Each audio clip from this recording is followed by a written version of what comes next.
What is up, y'all? Welcome to today's Impromptu Debate You Season 1, Episode 6. However, the topics have yet to come because we are heading into the interwebs to find them. We are having an Impromptu Debate You.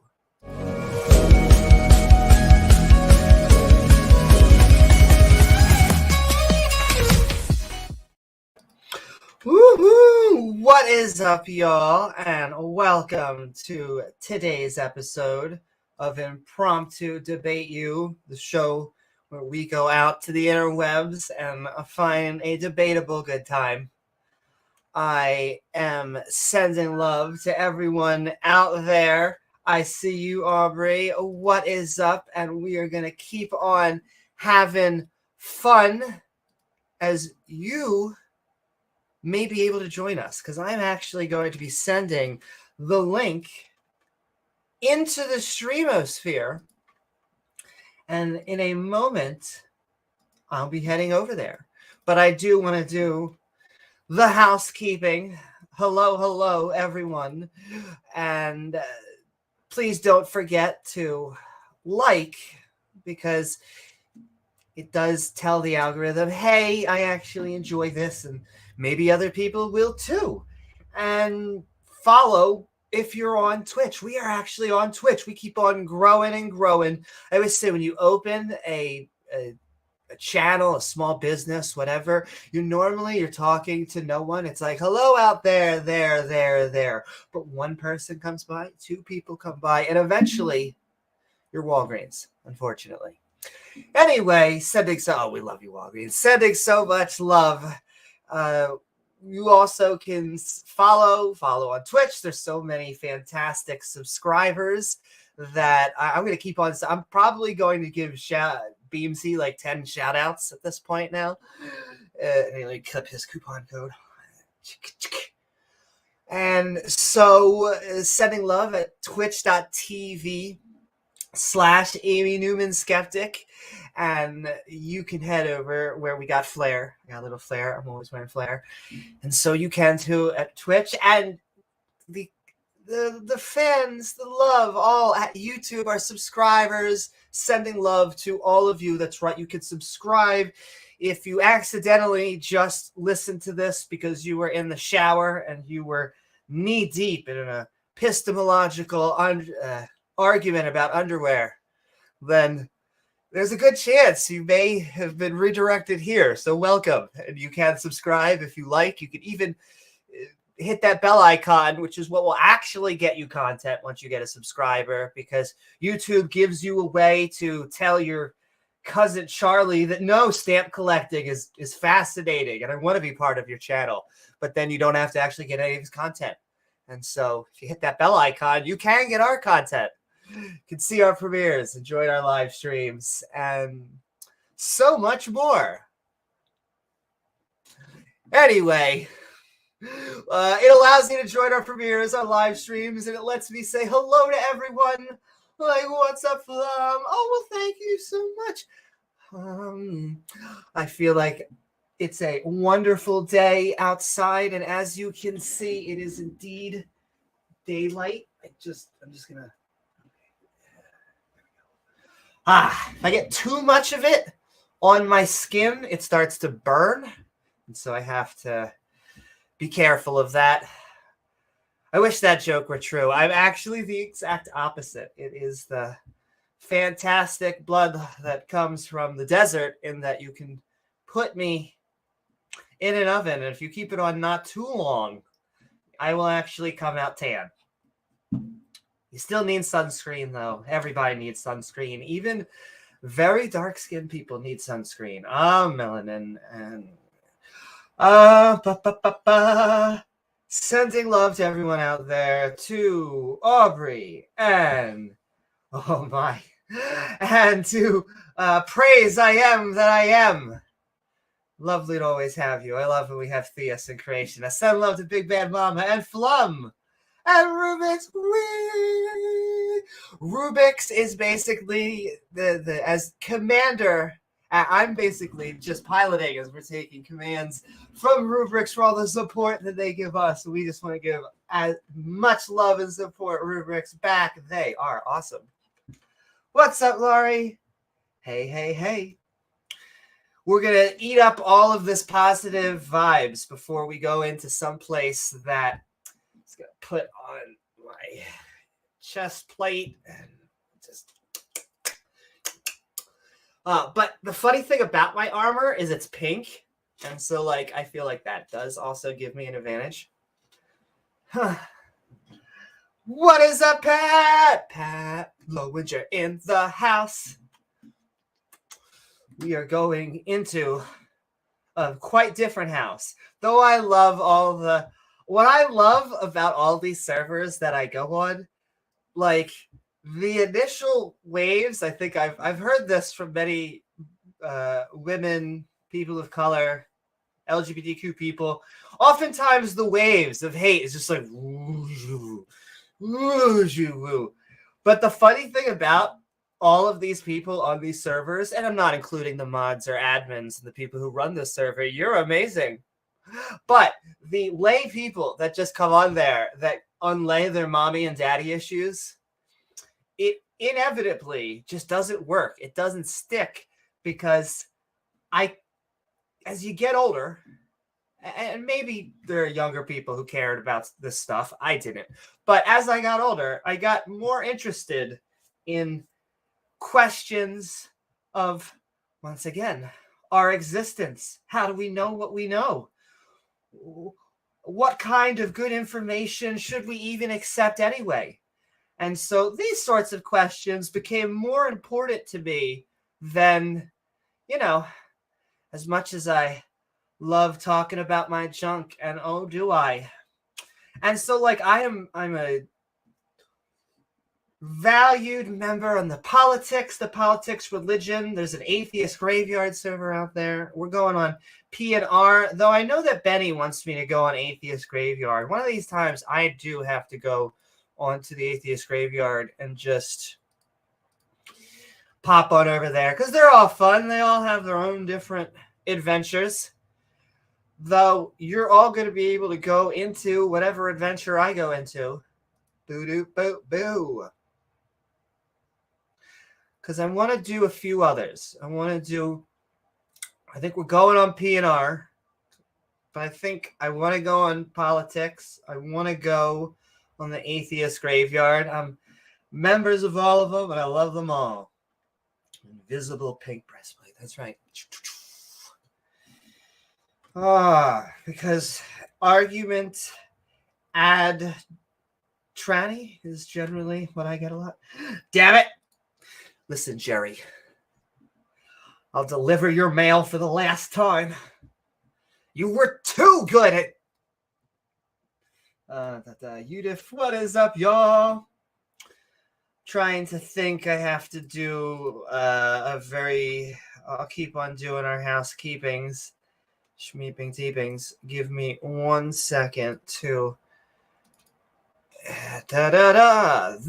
All of this goodness is sponsored by, well, I'll put this as opposed to many of our live streams that are controlled very much in-house. The chance of this withstanding monetization are more difficult, let's just say, because we're the cuddly version of politically incorrect, and these channels are not. And so it's not even that. Honestly, it's not even the people, the freedom people that are to worry about. It's basically the trolls that get really sad that you're even talking. And yeah, so there's that. But so super chats are always appreciated. I may just mute the L, whatever they're saying, because whatever you guys probably are saying at that time will be more important to me, because chances are they will be screaming into a vacuum that I am going to burn in hell for enjoying Prada. And again, I feel like that may be a transaction that I would understand. Anyway, we're sending love to our theist creationist brothers and sisters. We're going over there, sending love to the skeptic and ranting community. Super chats, exactly. They're great ways to send in support and love. And so is our YouTube, memorable YouTube memberships. You have YouTube with our evolving badge system right down below. You just boop, ba-doop, ba-doop, and join. And it gives you a whole bunch of perks as well as our evolving badge system that just evolves because you are a loyal member. Just over time, you get new badges. Like Ash Ketchum, which is how they think not how they think Pokemon works. They think evolution works like Pokemon. Like they are waiting for an animal to glow. And then after, it'll just like do a sound effect, and confetti will shoot out of its butthole, and it'll be an entirely new organism. It is not evolution. That's cool. Imaginative, but no. I'm pretty sure that's just on Game Boy. Anyway, sending love to... Yeah, that's funny, stream. That's funny, Flum. That's right. If you fell asleep drooling on your keyboard and the alarm went off, I may still be streaming right now. Boo-doo-boo-boo. I like to think I was time traveling, though. What's up? What is up, Tsunami? What is up, Will Stewart? Woohoo! All of y'all, I'm sending so much love. Boop, boop. We're about to have some fun in the sun. You can all about to join me. I'm going to do the quick. So YouTube membership. There is Twitch subscribership, which is different from YouTube subscribe. Everyone's got to have a shtick. So Twitch has their subscribers. We love all of our Twitch. Get some flair in there, as well as at twitch.tv/AmyNewmanSkeptic, as well as our Patreon, which was growing. I saw Rubiks became fantastic, giving a double dose shout out, as well as sending love. We are almost there, trying to get past the 200 benchmark at our Patreon at patreon.com/AmyNewman. Get some unique perks, and it's one of the best ways to help support the show. And happy St. Patty's Day. It's the only thing I care about holidays is actually doing the fun stuff. Then again, I'm a social drinker too, so I'm okay with that holiday as well. I celebrate any of the fun ones. If like it was a holiday where you don't drink, I don't really care. But a holiday where you do drink, I'm there. That's right, you. And all right. Oh, I have to do the shout outs. Very quickly, as we have our separate tiers, I've been trying to delineate, and yet we end up we rant for so long. But I can't help it. The creationist, the superstitious, and I keep on bringing this up lately.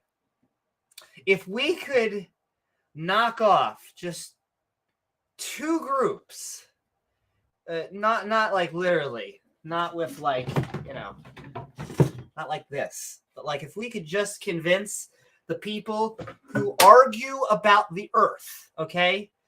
Young Earth and a flat Earth.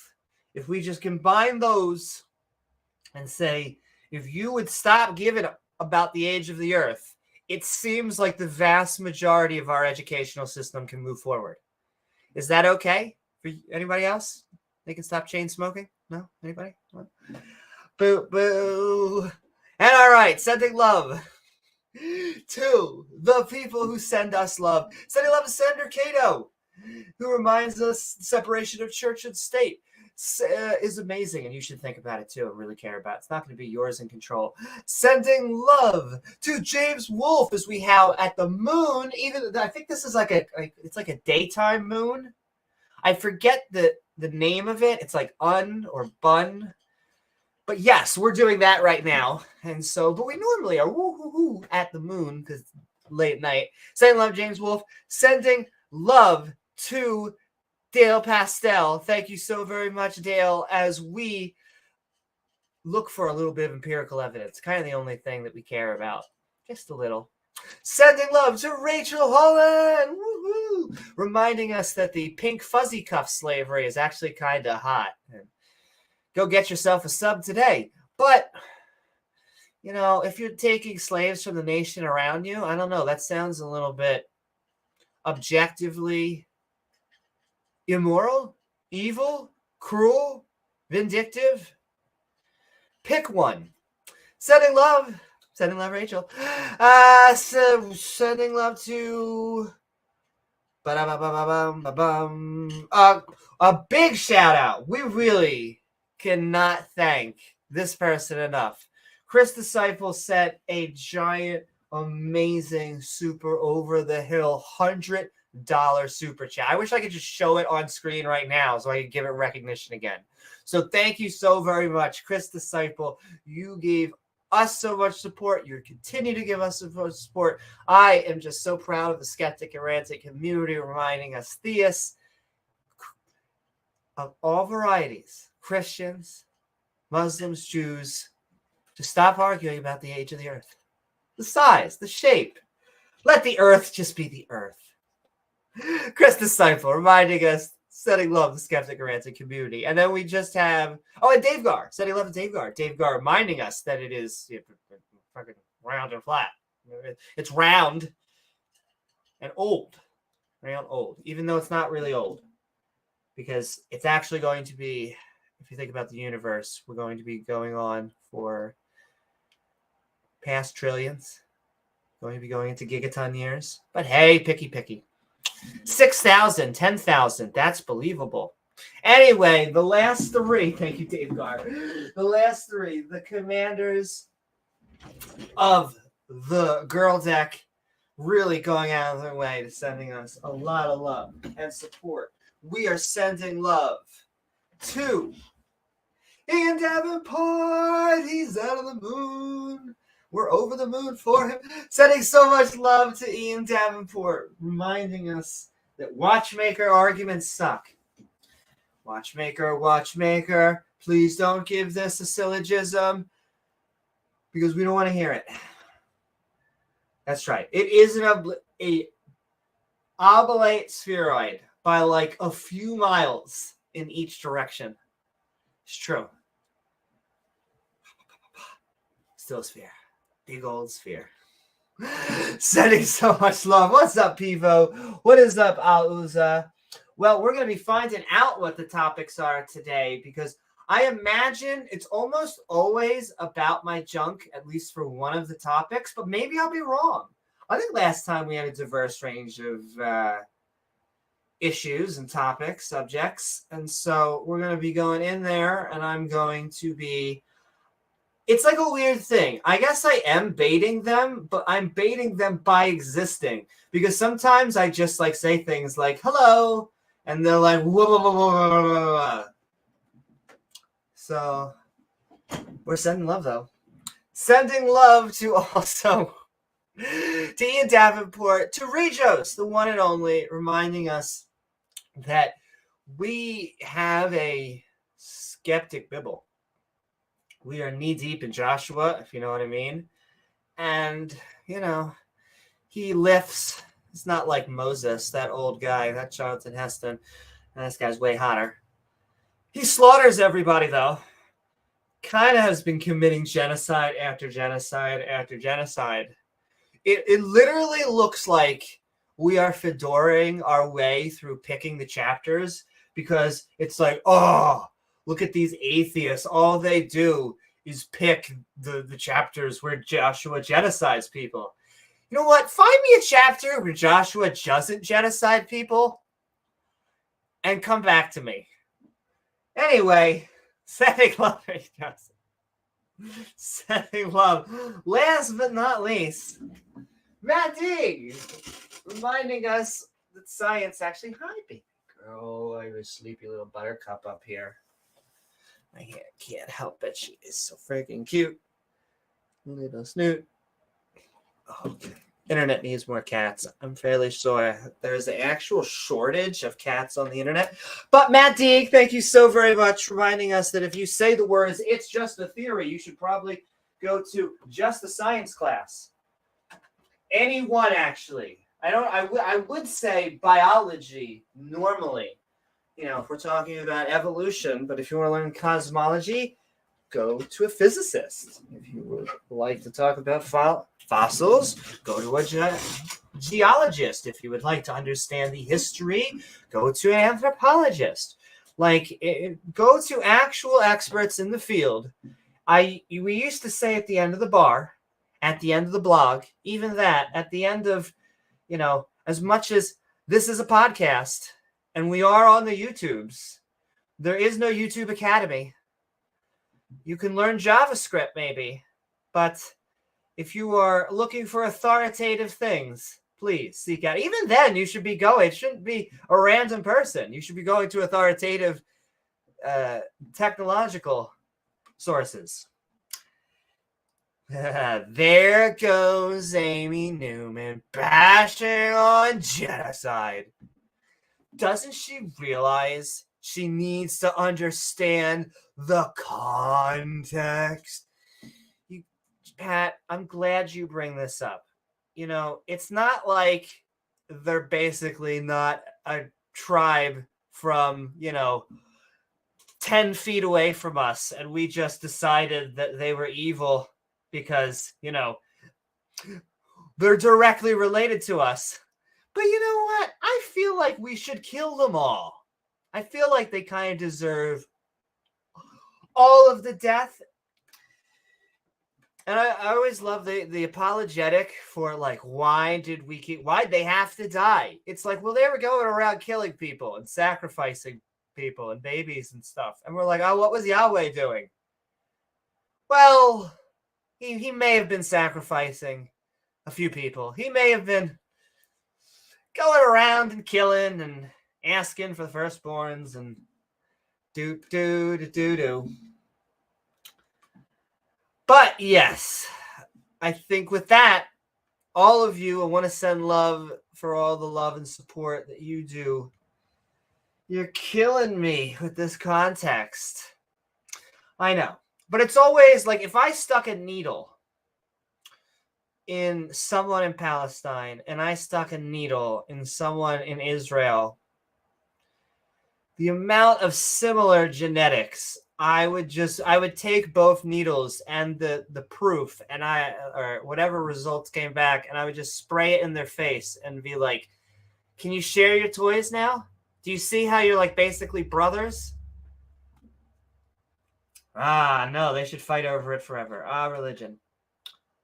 Wipe them all out. Palpatine was right.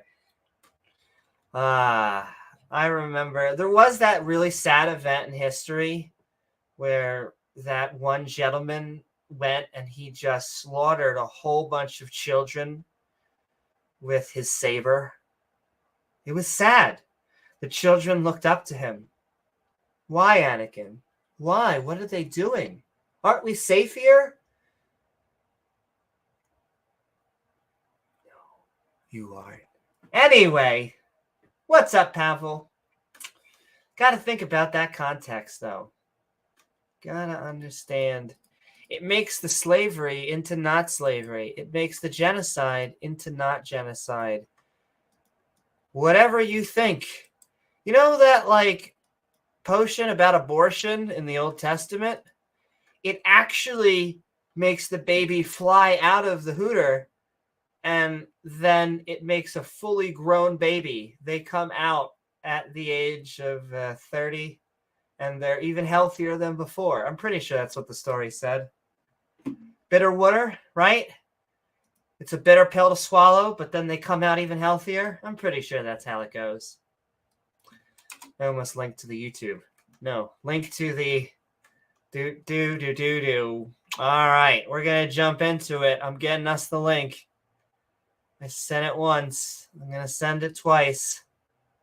If you send it a third time, it will be sugar and spice.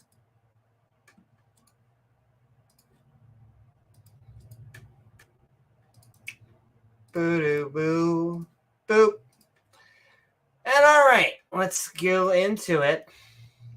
On the politics and religion server, as I get ourselves set up to do it to it.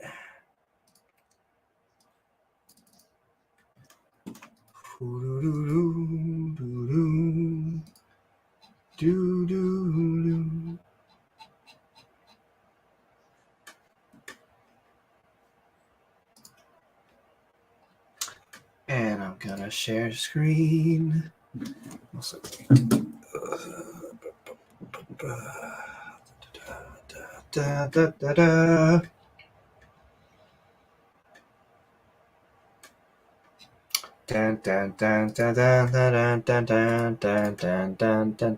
Okay, any more of that, we'll probably get some copyrighted.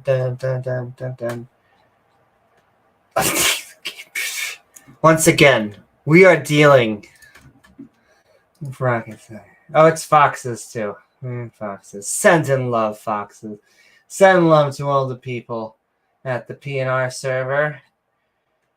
Oh my, she's probably making, at least I know, with most of the women, I actually know, I'm confident she's making a joke. Whereas there are many people in the server, just, they are not. They do not think that at all. It's all about the bugs, people. And we are in it to win it. We'll see if anyone comes by, and I will also tell people to come on join. So you're going to hear me, the clickety, the clackety. Actually, I'll mute it for 1 second. I'll mime.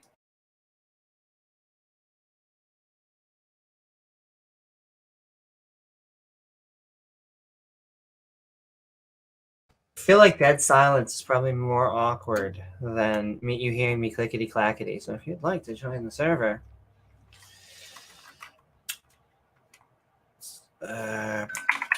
thank you. Watch. Are you telling me to breathe? I love breathing.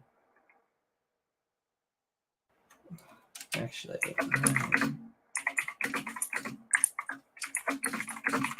live streaming. I like telling people we're live streaming because I feel like it's rude.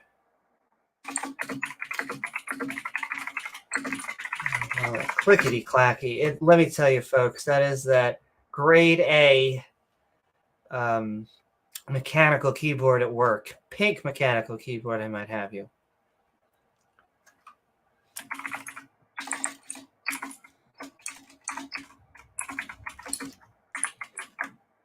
Alrighty then. Oh, and some people. What's up? What is up, y'all?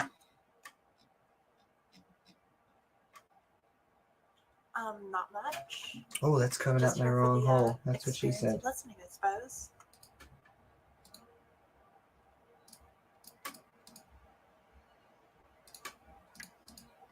Ooh, sorry about that. Had to fix which headphone it was coming through.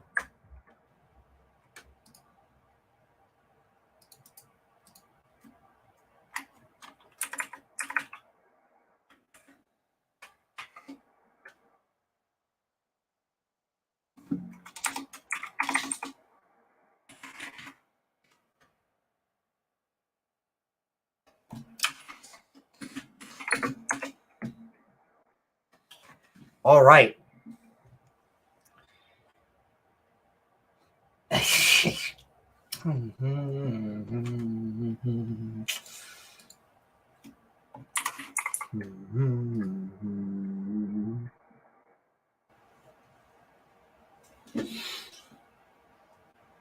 Oh, that's right. I feel bad. I probably shouldn't be. They probably feel like I'm recording the chat. I don't even really want to record your chats. I'm looking for more the voice. See if we can get people in here.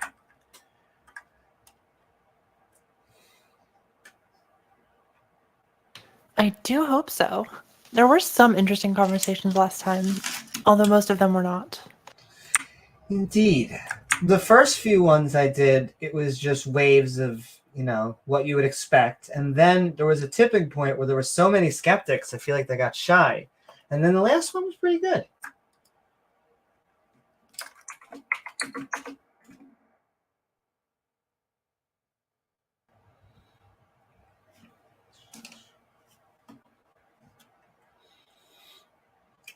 Maybe 15 minutes, if they don't show up, I'll sneak into something.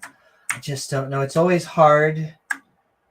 Also, that's what he or she said. See, no one's talking in panhandlers. That tends to be another one that we can go in. I don't know. Oh, what's up, Pat?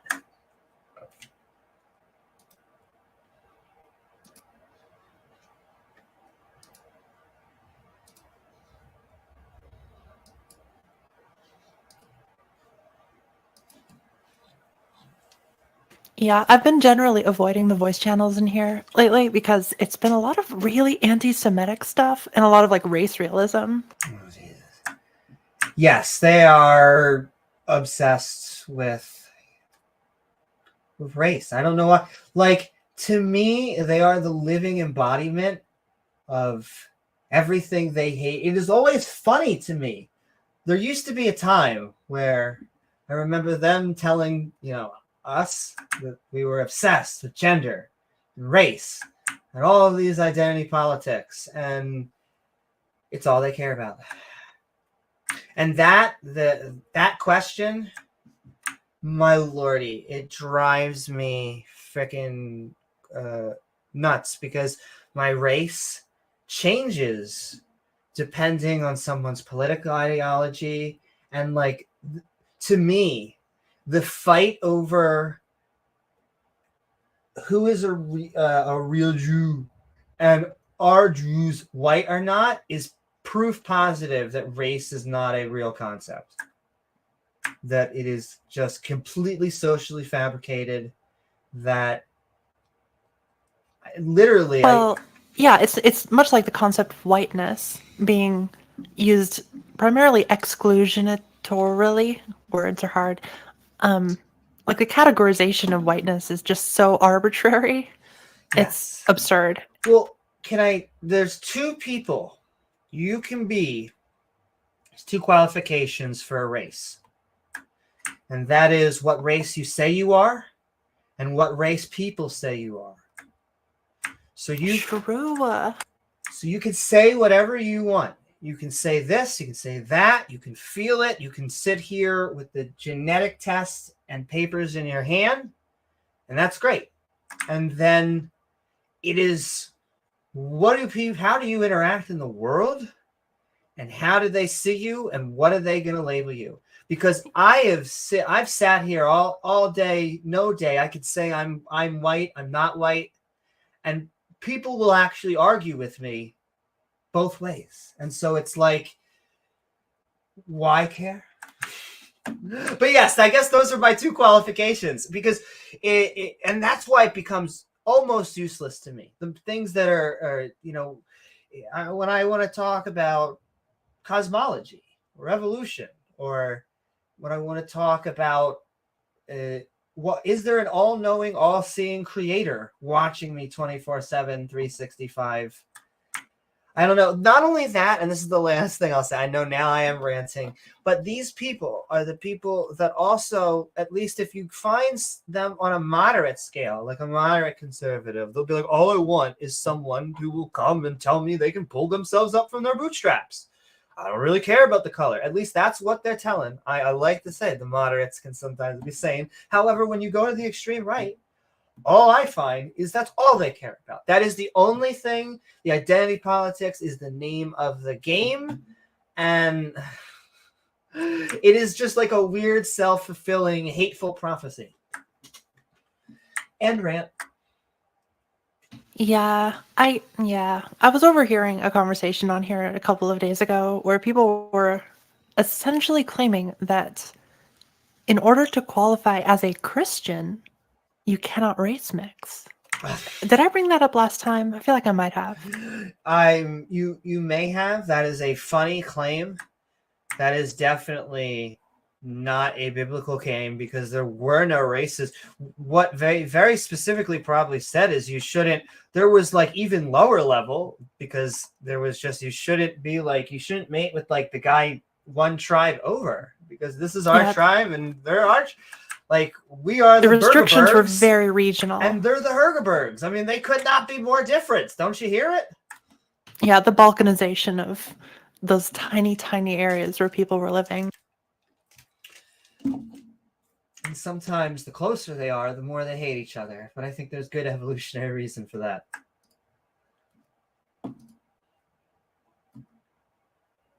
Oh, Jesus. They're getting all freaked out because I'm streaming general. I'll be honest with you, P&R. I wasn't even doing like that. There you go. Herva, we're saying racist things. And then I was just keeping on general because I was bored. And I actually like to hang out there.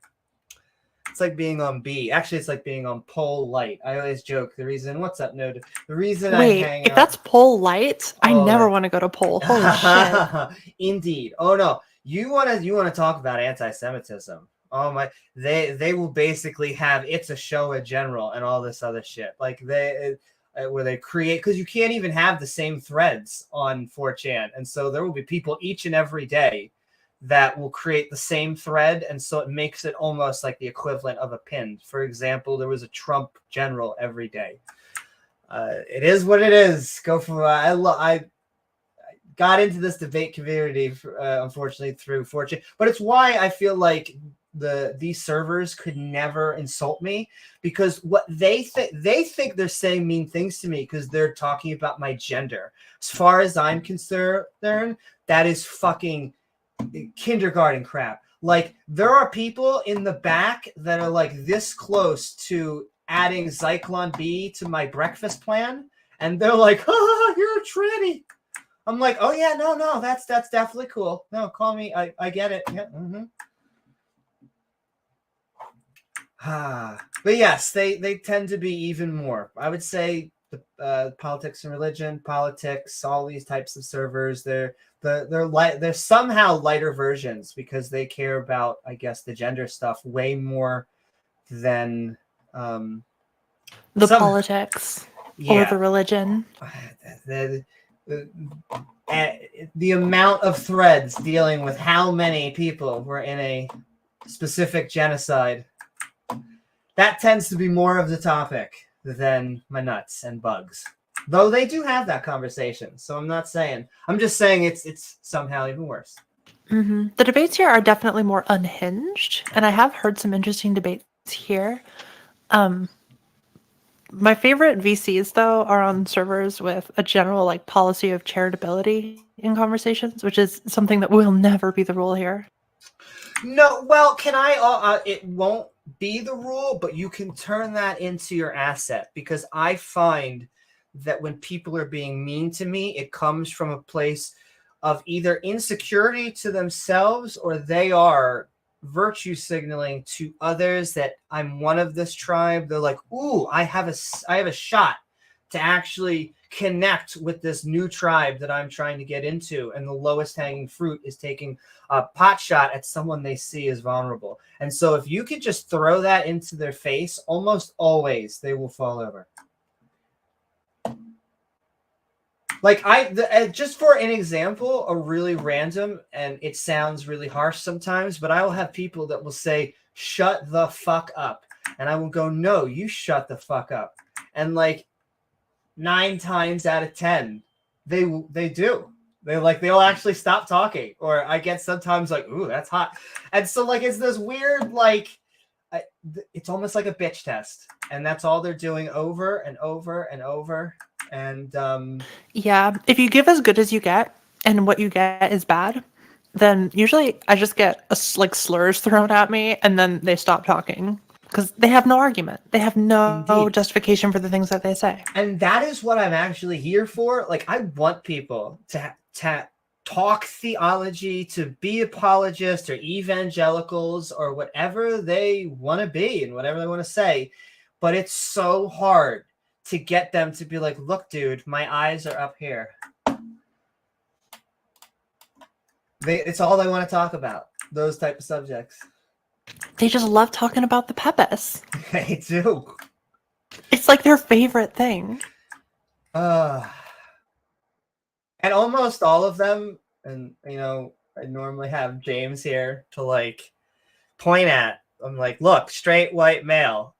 Please tell me that 10 out of 10 extremely anti-homophobic, transphobic, whatever, anti-LGBTQ, every time they come on here, they end their paragraph with like, we wouldn't even have a problem with you gays if you wouldn't make dick so yummy. And we're like, it really is a problem. We got to step back on that. Wow. I mean, I've had guys that have told me I shouldn't be trans because they would look prettier in a dress than me. I'm just like, I gotta get to it, girl. Just tell them to prove it. Jeez. Exactly. That's right, Peepo. No, you should. And it is. It's like such a childish thing. Holy shit! Freeze Peach dropping the W's in the counter-apologetics text chat. Isn't that? It's so funny, isn't it? It's so fresh. Gay space communism tomorrow, please. Ooh, the space part is good. That's a good addition. Mm-hmm. But only spherical, frictionless gays in space, in a vacuum. Space. Holy crap, that looks so fresh. Oh, well, this Nazi just dropped something. What's this? Oh, this is the copy pasta that they have been posting in general, like hundreds of times. Oh, I know. This is what I mean, how they think they can shave me, and it's such the wrong... I rent-free.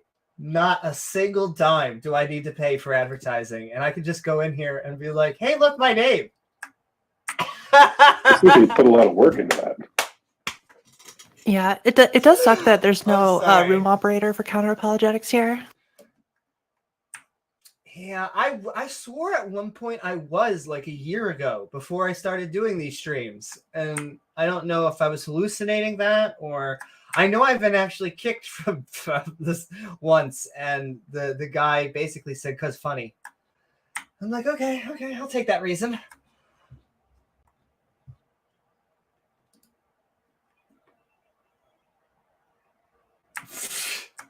That's the future the left wants. Well, you always say, the other thing I like to point out, we're pushing to get all children on hormones, but it has to be specifically the female hormones because that's the one they don't like. True. They hate girl moans. Exactly. Especially the sorts of girl moans that means she's enjoying it. Unacceptable. I don't know if it's bleeding together, so I don't know if I've been told or I've just seen a creationist claim that when they have sex with a woman, that it is making them gay. God, what was that post that I saw? That, like, the reason why women get, interested when they kiss guys is because there's secret testosterone in the guy's saliva, and the testosterone is what makes them horny. Like, what are you talking about? What? Yeah. Their science is basically just crackpipe.jpg. It's true. You get all that free-flowing testosterone, and then you're just sucking big old D's. It's like a pipeline. Sounds like my kind of pipeline. God bless their sending. They love the drag queen story hour. They love it. It's been a hot topic here the last couple days or weeks. Last couple months. Let's be real here. Months. But the funny thing these people don't even distinguish between drag and being trans. It's such a fucking stupid. It's Indeed. stupid. But the thing about Drag Queen Story Hour is like it happens in like one bougie Californian school who actually pays, like, they all pay like 150% in taxes on like their nice gated community. And then what happens is 99.99% of other K through 12 educational systems, they have to like, hey kids, it's going to be bring your own book to school day. Go find one. And it's like, it is a complete opposite. the drag queen story hour is about actually reading books. And if you look at the books that they actually read, every one of them at the end of the story, it's like, and then Billy learned how to share. And he knew it was so much nicer to accept all of his friends. Wait. Sharing? What are you, a fucking communist? Jesus. Fucking commies. Yeah. Although, okay, to be fair, sometimes the conversations do end up somewhere good, even if they don't start somewhere good. I was in Le Chat Feminine the other day, and of course they were going on and on and on about bathrooms. And finally, after like an hour of the absolute nonsense going back and forth, it turned into understanding male bathroom etiquette, particularly involving urinals. And it actually got really bizarre and interesting. Okay. I've had a lot of good conversations on... Apparently there was... Actually, I don't know. If you're streaming on YouTube, I can't tell one of the stories that was told. No. But it was very interesting. It involved a lot of pee shooting over the stalls. Very strange. Oh my. Okay, that's I've never experienced that. I've never had that happen. But I've had good conversations on these servers. It's that what ends up happening is that eventually there's only so many times. It's like calling someone fat. There's only so many times that you're in a room with someone that you're like, okay, I've called you fat like 8 times. Maybe we should talk about the weather. And so you start talking about other things and that you actually have things in common. I have... Oddly enough, I know multiple National Socialists who have basically have sent me death threats. Who I basically, instead of freaking out, instead of whatever, I'm like, why? Just talk to me. Tell me why. And like I had my most recent one. If he's listening, here you are. I won't say it, but he said, you're never going to have your stream monetized again. I'll make sure of it. And I'm like, okay, why? He said, because you are a demon. You are trying to convert people to Satan. And I'm like, wait, are you not? Wait a second. Wait a minute. And so, here we go. Here we go. The racism in chat. They hate black people so much. But it's almost like, hold on, actually, I want to get all of them trying to do it. So that's Commissioner Goth and Bob Blister. I don't want to show it, but I just want to put your names out there just to get all of that. Because it's the only thing that they have. It is. And I will keep on saying it. Racism is degenerate. Kindness is a strength. You assholes will eventually learn that. Please listen to all the Disney movies and Marvel movies and everything that. Oh Jesus! All right. I feel like hierarchy and masculine power is the only strength that matters. Wouldn't you agree? Exactly. But the funny thing is, they're such bitches. Like if they were secure in their sexuality, in their race, or their ethnicity, in whatever they had going on. Truly strong people build others up. They do not break them down. Well, that's what all this is born of. It's because of their fragility that they immediately resort to that pathetic, like common, casual misogyny and racism and xenophobia. And it's just, they have nothing else to pull from. Yep. Basically right to the gutter because they got nothing else. Worse than the gutter, really.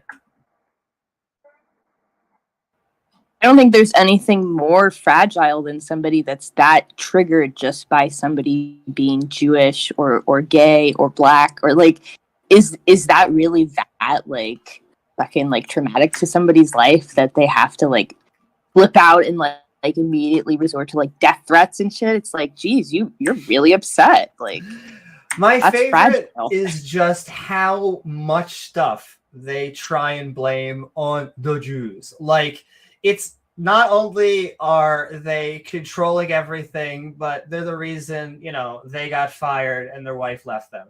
They're like, are they now? That specifically?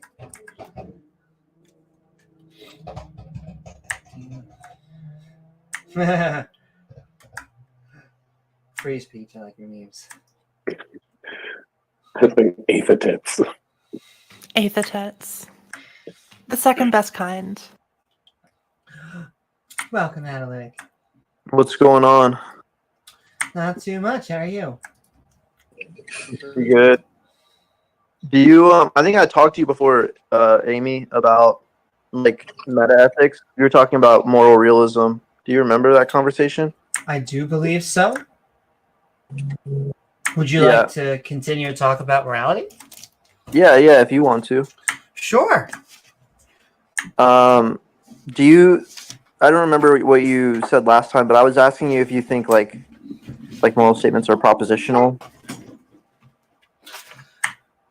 Moral statements are propositional as in a mind needs to make a proposition. You said what? I would say moral statements are. Or like statements that express ethical judgments. Do those statements represent propositional content? A statement or a judgment that expresses an opinion. That's what you take. So it's not well. No, because I would say for my morality, I am a situational ethicist, and so I have both.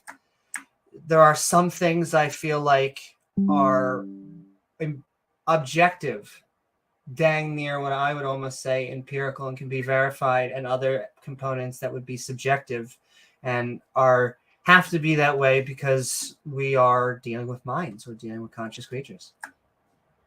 Yeah. So I don't know. It's pretty straightforward because like the idea is just going to be about like are sentences that express like ethical judgments if they obtain truth values. I don't know how much more specific I can get. Well, can I ask you, are you an objective moralist? Well, yeah, because I mean, I'm a moral realist in a robust sense, so I do think that moral statements are propositional, such that at least one of these propositions is true. But it's a robust form of moral realism because I'm actually making the claim that there's an epistemic success condition that allows us to know the status of these moral propositions and know that they're binding to us in such a way. So that's why I would say it's like a robust form because I'm adding that extra like component. But basically the idea is like if you don't think that moral statements are propositional, that's going to be like a really, really, really hard thing to grapple with. I'm okay with statements being propositions, but I don't understand where you're more. So what makes something a moral statement? So it's just that we have to kind of like, do you know, like, I don't want to like come across as like rude or anything, but like, do you know like a sentence is? Do you know what a sentence is? Is made up of adjectives and nouns and verbs? Yeah. And presumably like, there's going to be a difference between like, if I say like a declarative sentence versus like a meaningless utterance. Like if I say I'm talking to Amy Newman right now, that's gonna be meaningful versus me just saying blah, blah, right? Sure. Yeah. So the question is like, well, sentences that have like ethical judgments within them. Can I ask you, just cut off to ask you one more question?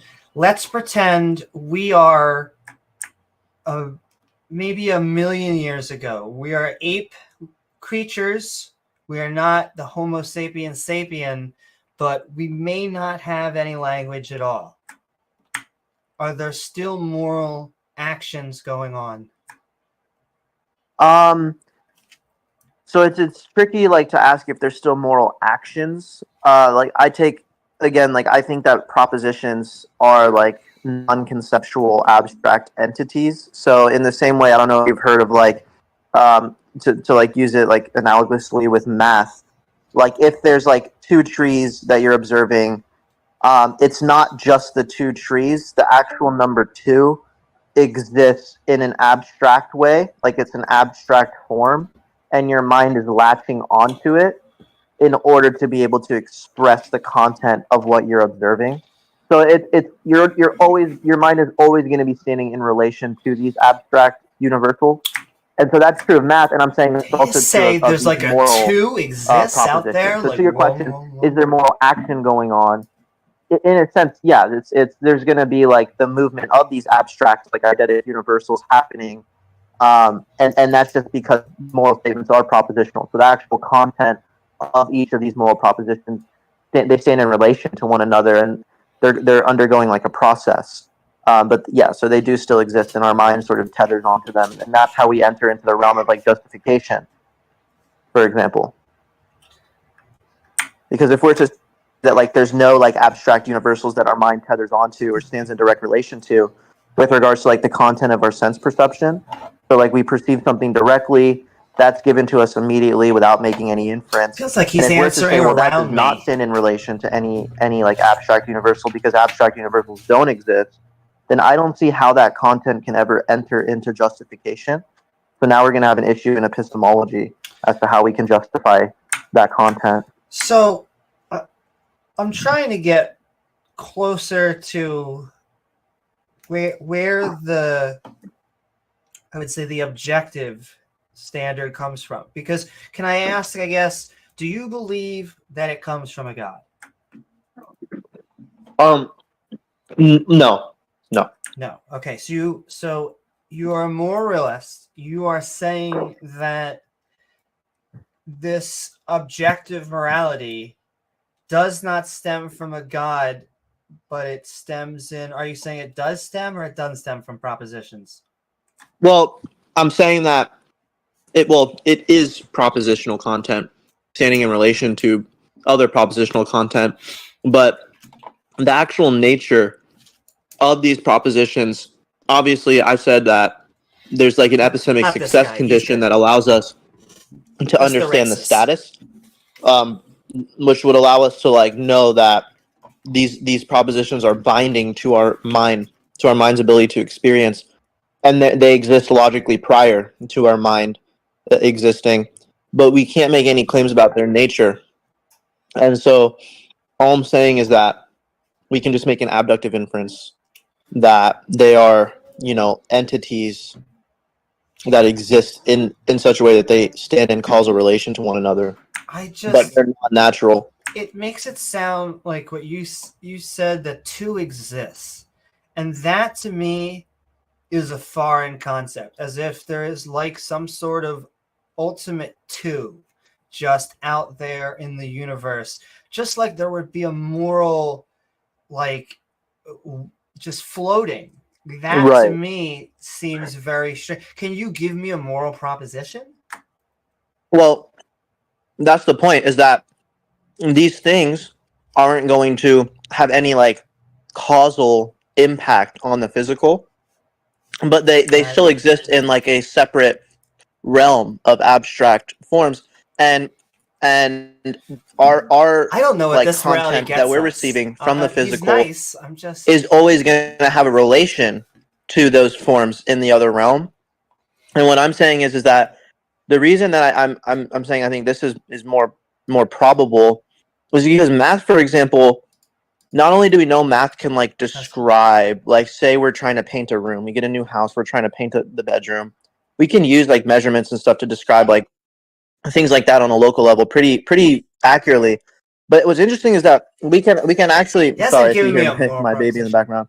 What's interesting is we can also use math to describe like questions about like space and stuff very accurately. How are we at so space? At that point, it's like, well, morality. Math, it seems like it's very odd, at least, as to how we can describe things very well, very accurately They all become about like space and stuff like that and cosmos with math. And that's why I'm saying it's more likely that math, because math actually exists and we're coming to become attached to. Our mind is like attaching to these concepts that actually exist rather than just making it up in our mind. That's kind of the idea.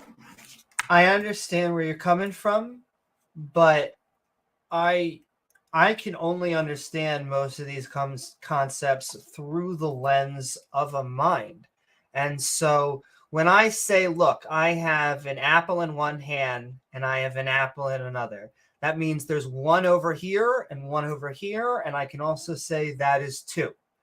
That is just me using logical axioms. That is us trying to use logic to get a better grip on the world. But when we're talking about morality, to me, it very specifically has to deal with a very narrow band of life. It is these squishy, movable things that we call animals that are conscious. We're not talking about plant morality. We're not talking about fungi morality. You know, if we ever find other conscious creatures out there, then we may be able to communicate with them. But as far as I can tell, and I'll give you one of mine, and then I'll ask, maybe you have one. But like, we should not be randomly cutting people's heads off. Why is that immoral? Well, let's just take a look. It is absolutely destroying families. It's hurting people. It's taking away all of their rights. It's causing immense pain and suffering. It has almost no beneficial in anything. We can start to at least understand why people would say these are immoral actions. And although some of the conversation may start at the abstract, it eventually gets to real world situations that we can say and interact with. Okay, they stole. Did they steal diamonds, bread? We have to look at the situation of the conscious creatures involved. I guess my question, you may be sympathetic to that, I don't know, but my question would be, again, is there a hallmark statement that is moral, a more realist statement that you would say, I mean, how could you even argue with this? Can't we all agree? And something like that? Yeah, do you mind, Analytic, do you mind if I just ask? Because I think yeah. the question that you started at, maybe just let it go if it's fine, but you were initially asking like the cognitive, non-cognitive question. So like when you say, Amy, like we shouldn't cut everyone's head off, or you shouldn't sleep with someone else when you're in a committed relationship, any of those, like you shouldn't do this, is on the one reading of it, that's like saying, like, boo, cutting off people's heads. Like, no, don't do it, boo, I'm against it.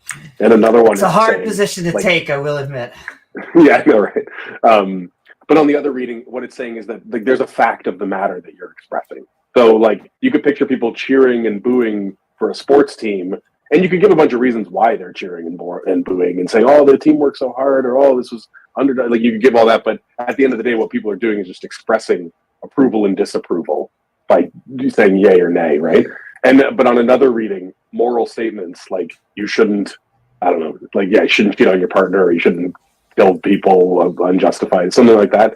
Are they true in the same way that like water boils at 100 degrees at sea level, or some any other pick like? Well, and this is where I differ from, I would say, both the completely moral objectivists and the moral subjectivists. I do think that morality has both objective and subjective components.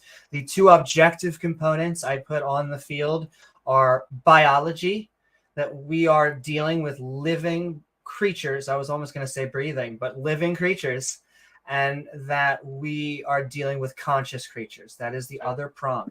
Those two facts, I can tell you in every example about morality at all times, as far as I can tell forever, they will always be about living conscious creatures.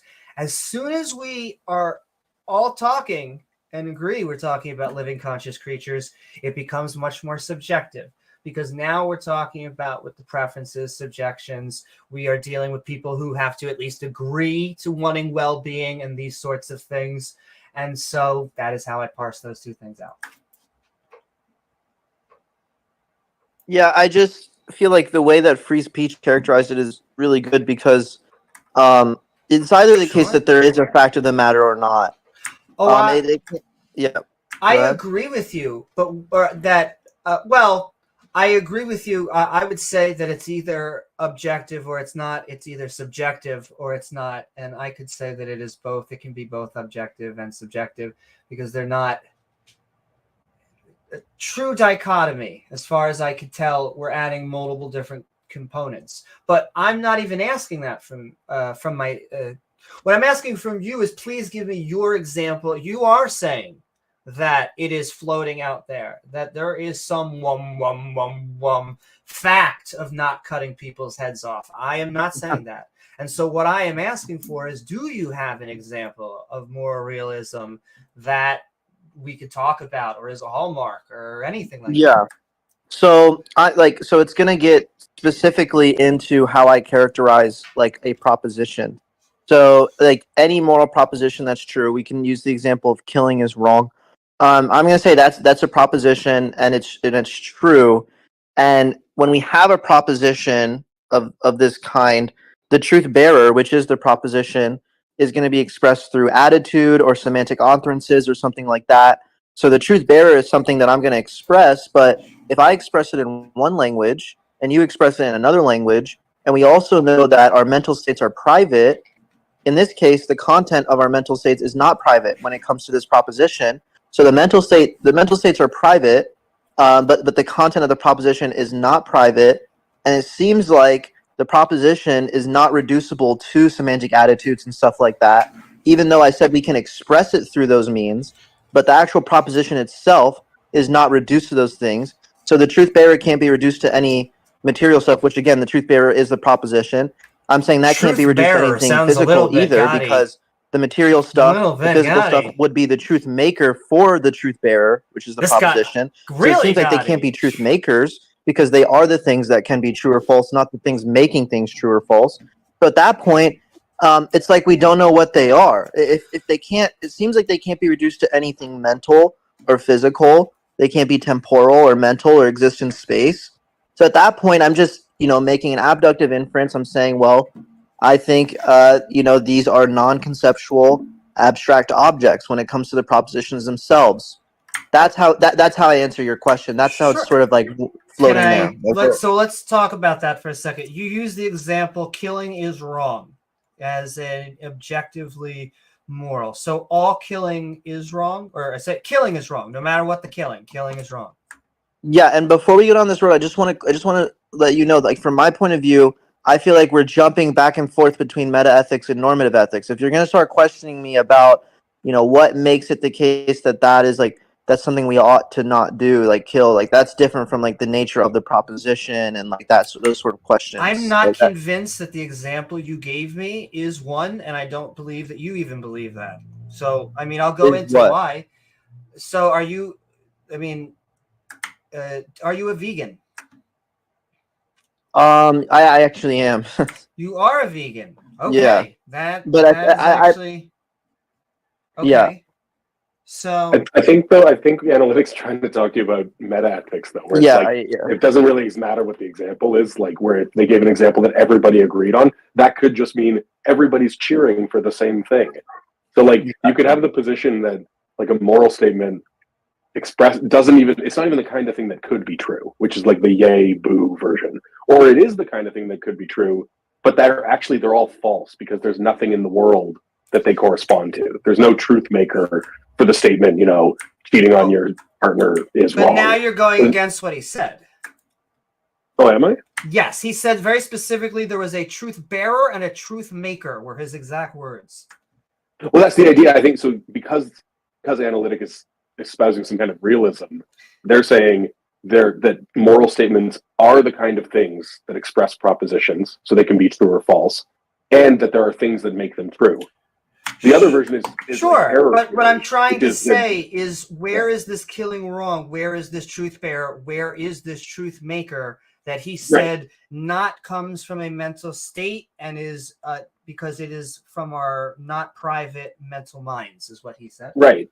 And I think there's one thing that needs to be cleared up before you can move on to that conversation, because if your position is moral statements aren't even the kind of thing that could be true, then that's going to be a different conversation from moral statements are the kind moral statements are truth bearers, but there are no truth makers, so they're all false. I believe that morality deals with the well-being of conscious living creatures, and I think anyone else who's talking about something different isn't talking about morality. That's why I'm trying to understand when he says killing is wrong, it just seems like his opinion.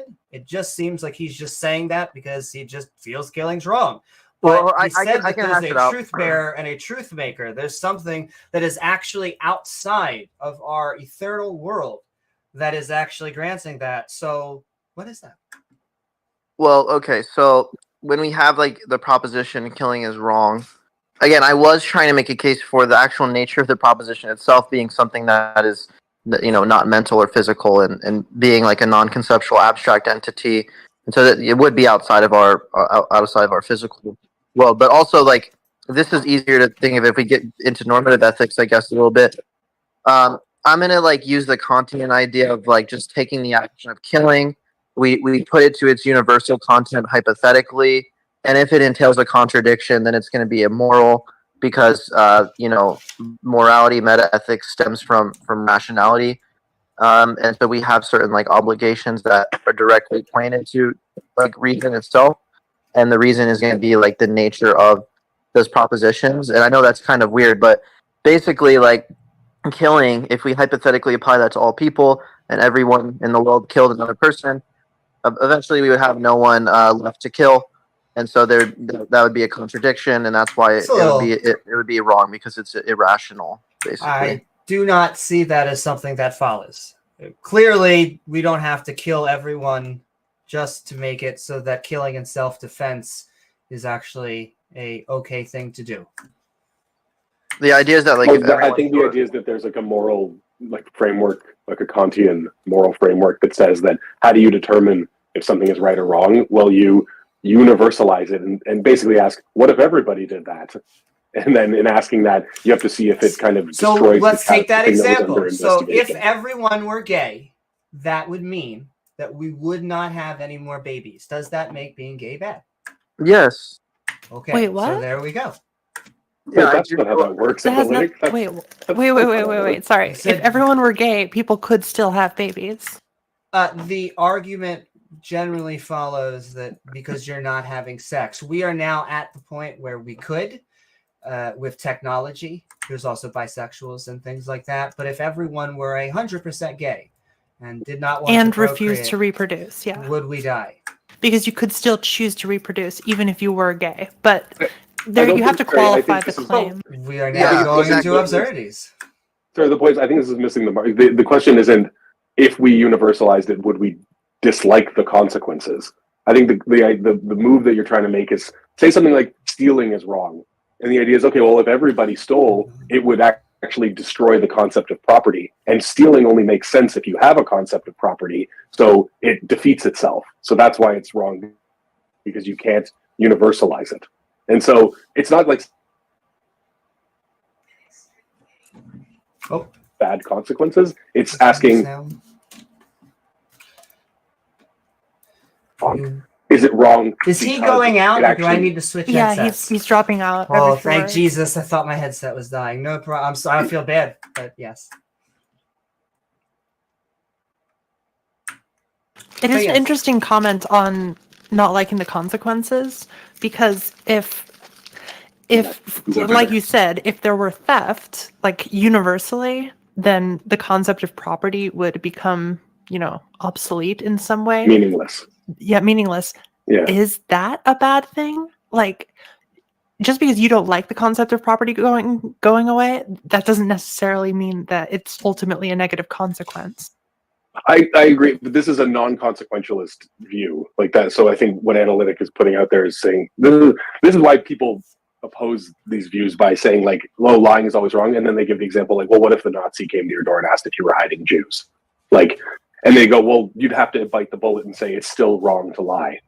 Which is why I think that is a that's the classic silly example. viewpoint. That's why there's a hierarchy of preferentialness here. That's why I would say killing is wrong. I would say, generally speaking, killing is wrong. If someone is at your throat and the only way that you are going to live is by making it so they can't, that is self-defense. I don't think we should kill people. I don't want to. I generally think we should be building bridges and making houses. That is a healthy moral system. But yes, analytical.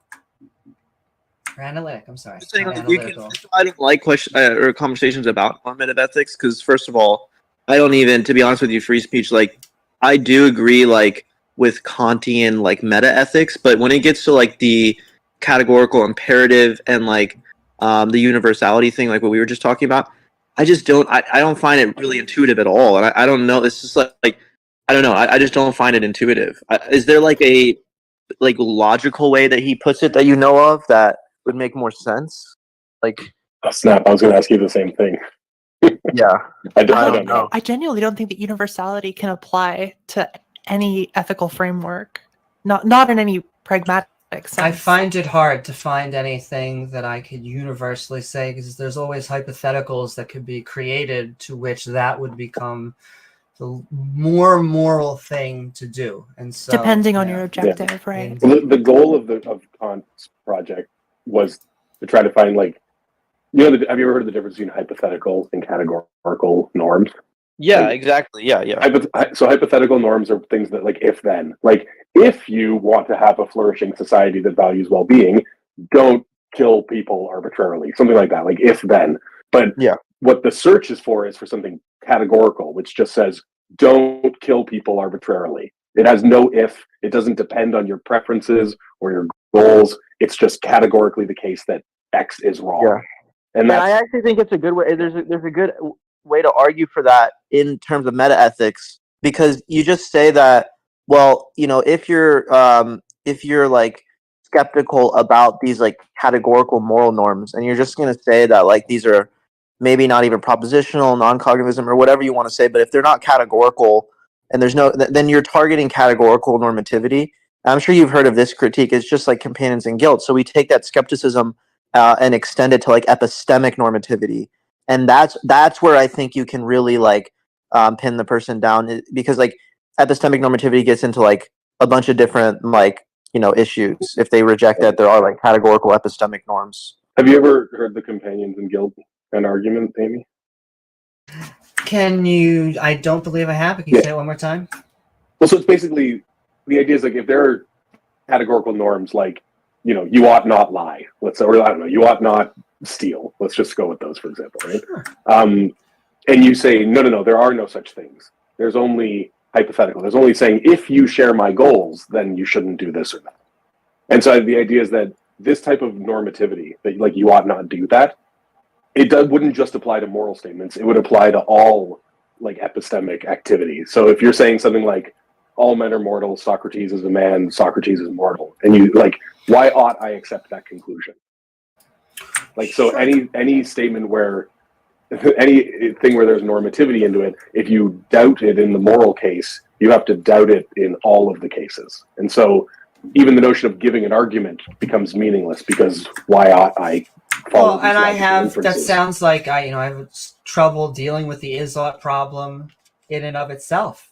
But I think there are ways that I don't think we can objectively have oughts. However, I think we can have empirically better oughts. We can gather information, figure out what's better for conscious creatures. We seem to be getting more moral as we learn about each other. That is where things like acceptance of LGBTQ and minorities and women, and so I don't know. I am stuck in a weird place in between, because I do think that there are these components that you can't have without them, because we're not talking about rocks don't matter about morality. We're not even just talking about one conscious creature, because if it's just one person on an island, I don't know if we even have moral questions, though that always becomes, well, can you kill yourself? Is that a moral question and stuff? But it's about multiple conscious creatures, and whether we can get definitive oughts, probably not. I think we can get pretty good oughts. We seem to be getting functional societies out of them. I have a pretty good thing. I think free speech, anyone else, you would appreciate it though. Free speech about the epistemic normativity.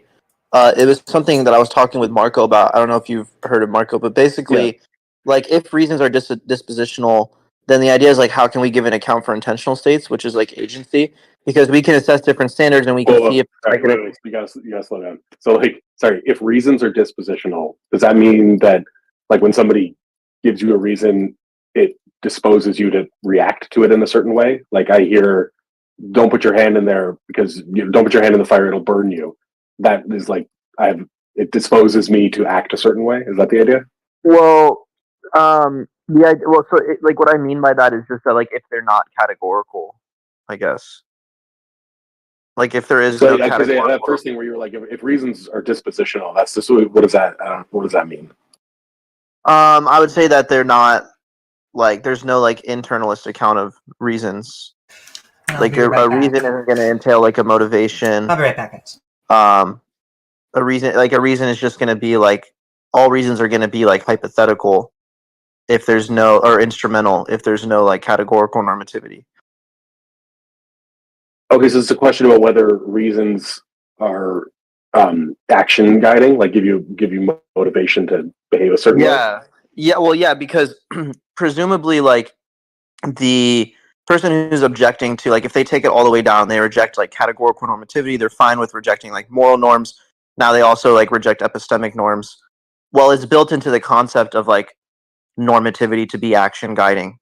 So like if reason so then like okay, so something like just for like example, like I might have reasons why I shouldn't eat meat, but those reasons clearly don't motivate me because I continue to eat meat. yeah. So there's some gap there between just having the reasons doesn't motivate me. So there's some like normative gap there, right? Because or you're saying that those reasons aren't normative because they don't guide my actions.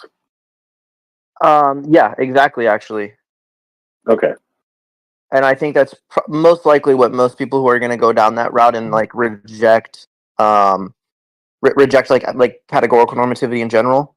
Even though I didn't even really think about it, like the reason part, like I just took it for granted. That actually helped me. What you just said. But like basically, so what was the whole thing you were saying? Because you started, you put a few things together. You said if reasons are dispositional and something about intentionality. Then how can you give an account for intentional states, which is agency, right? Because like we can assess different standards and see if we're in accord with them or not. And so presumably, like if you take intentional states, like I take intentional states to be like beliefs and desires, like basic things that account for agency, like hopes even. So what I'm saying is that mental states are intentional, and what I mean by that is that like if beliefs are propositional or propositional attitudes, and mental states have some aboutness about them, like they refer to things. So if they always refer to things, like let's say for example, I want to go outside because it's nice weather. That's going to be like a standard, and it might be something like a hypothetical norm, and that's going to be some sort of like standard. There's this desire to go outside, and I might fail to do that. Like I could break my leg when I get up or something stupid. So like a desire is going to be some rational intent. So if I'm in accord with that, there's some kind of normativity, and hypothetical norms are going to imply categorical norms when we do a conceptual analysis, basically. So if we give an account of agency, we have to basically have some kind of intentional states that are not reduced to just mere dispositions, and then we're able to compare something that does have intentionality versus something that doesn't, the negation, through conceptual analysis. Does that make sense? Okay, so can I just ask, it's super hard to follow, but tell me if this question makes sense. Would this dilemma be solved by just saying that you have something like a higher order intentionality, like where you can have you can reflect on your own mental states, so you can think about thinking, and you can and having that capacity. Like I think Frankfurt kind of lays some of this stuff out in the Frankfurt cases where there's like different levels of an agent being involved in their own action, and so like you can have you can create like a reasons, you can have reasons to ignore your reasons, or you can have you can create motivations to. But like the thing is that's actually perfect because like what this gets into is that like when we're trying to think of intentionality in that way, which is presumably like what the Jack Ang strikes and these people like are gonna that's what they do. Like that's equivalent from talking about it from a third person perspective. So the idea is like, for example, let's say I give an account that later on I'm gonna go to like this party tonight, from a third person perspective, I say later on I'm going to go to the party. So that's going to be trying to reduce it to some kind of narrative that's like causal in a way. But the problem is that like we're never looking at ourselves from a third person perspective. Like it's always like intentionality is normative, and that means beliefs and desires. Because like when you talk about examples of mental states, beliefs and desires have some kind of accordance relation, which means that our beliefs or desires can be they can aim to be in accordance with the truth, but the possibility of them being false, they can be in accordance without truth tracking, and that's a demarcation between like causal tendencies and intentional states. Oof. Sorry, it's so hard. It's too much. There's Can too I give you an many example? thoughts packed in there. Yeah. Can I give you an example? If we have like an is-ought distinction, like if I say God did X, is it the case that God ought to do X? Those are like sensible questions, and in that way, they're in accordance with intentional states. And it's not going to be that because God did X, he ought to do X. And that possibility of failure shows that there is demarcation. So it's going to be from that first person perspective. I'm never going to reduce intentionality to the third person perspective. And the idea is that this is about all the intentionalities that we share, regardless if it's like mine or yours. So the third person perspective is going to be like an is. But the point is, since I'm in this state of agency, since I have this possibility of agency in virtue of the is-ought distinction, it's not dispositional. So it's basically just modally necessary. And the possibility of agency there, you're saying it's because there's a gap between like doing X and whether you ought to do X. Is that it? Well, so the agent is what comes in where on the deliberating on whether you ought to do something. Well, it's going to be the agency is going to be there. The agency is going to be there because those two separate like questions in that like in there, like if God did X, like is it the case that he ought to do X? Then those questions are sensible, and in that way, in virtue of them being sensible, they're in accordance with intentional states, which is agency. That's the part where that they're in accordance with. So the fact that it makes sense to ask that question, that's the part where that's the step that I'm missing. So it makes sense to ask the question. Sure, God did that, or I don't know, Johnny did that, but ought they have done that? So the fact that that's a sensible question, what's the next step from there? Wait, is it even sensible? Like you're saying that it is. I'm not sure that it even is. Like in as much as the grammar of the sentence technically checks out. That's the what reason you mean I'm using sensible? God. Is it nonsense because it's God in that case, or is it nonsense just in general? In general. No, really, you don't think it makes sense to say like I'm eating this pizza, but should I eat this pizza? What do you mean by makes sense though? Like it has some kind of content that you can assess for its truth aptness. Yeah, and it's not like contradictory or anything. And like the point is that like that's what I wasn't following. Yeah, the point is we're trying to show like a demarcation between, in this case, like causal tendencies and intentional states. Not that there's necessarily any value to be gained from it, just that it could be Not there's anything wrong with that. What, that we can show demarcation? Of course there's a value, because then the point is that intentional states are not reduced to dispositions. I think the idea is that there's a bunch of causal stuff happening in the world. There's, billiard balls bumping into each other, and there's all this stuff, and there's animals without higher cognition, I guess, let's say, who are just like acting according to these causal dispositions. Like you show them this, they react that way, but they don't say, should I react that way? And it's in that difference there that you're showing a difference between causal dispositions and agency and intentionality. Like that ability to say, should I do this is something that takes you out of just like straight up causal, just like stuff happening. Like your thermostat doesn't say, should I turn on the furnace when it's below a certain temperature? It's just a causal disposition that it does. The point to remember is this, like in that case of like, if God did X, is it the case that he ought to do X? It's not going to be the case that because he did X, he ought to do X. And that possibility of failure shows that there is demarcation. So it's going to, and the important point is that it's going to be from that first person perspective. So we're never going to be reducing like intentionality to a third person perspective. And the idea is that this is about all intentionalities that we share. So it's modally necessary. Okay, I think I'm finally understanding where I'm not tracking with this. The distinction that you're describing, I am grotesquely apathetic to. Grotesquely empathetic to? Apathetic. I fundamentally do not care about that demarcation.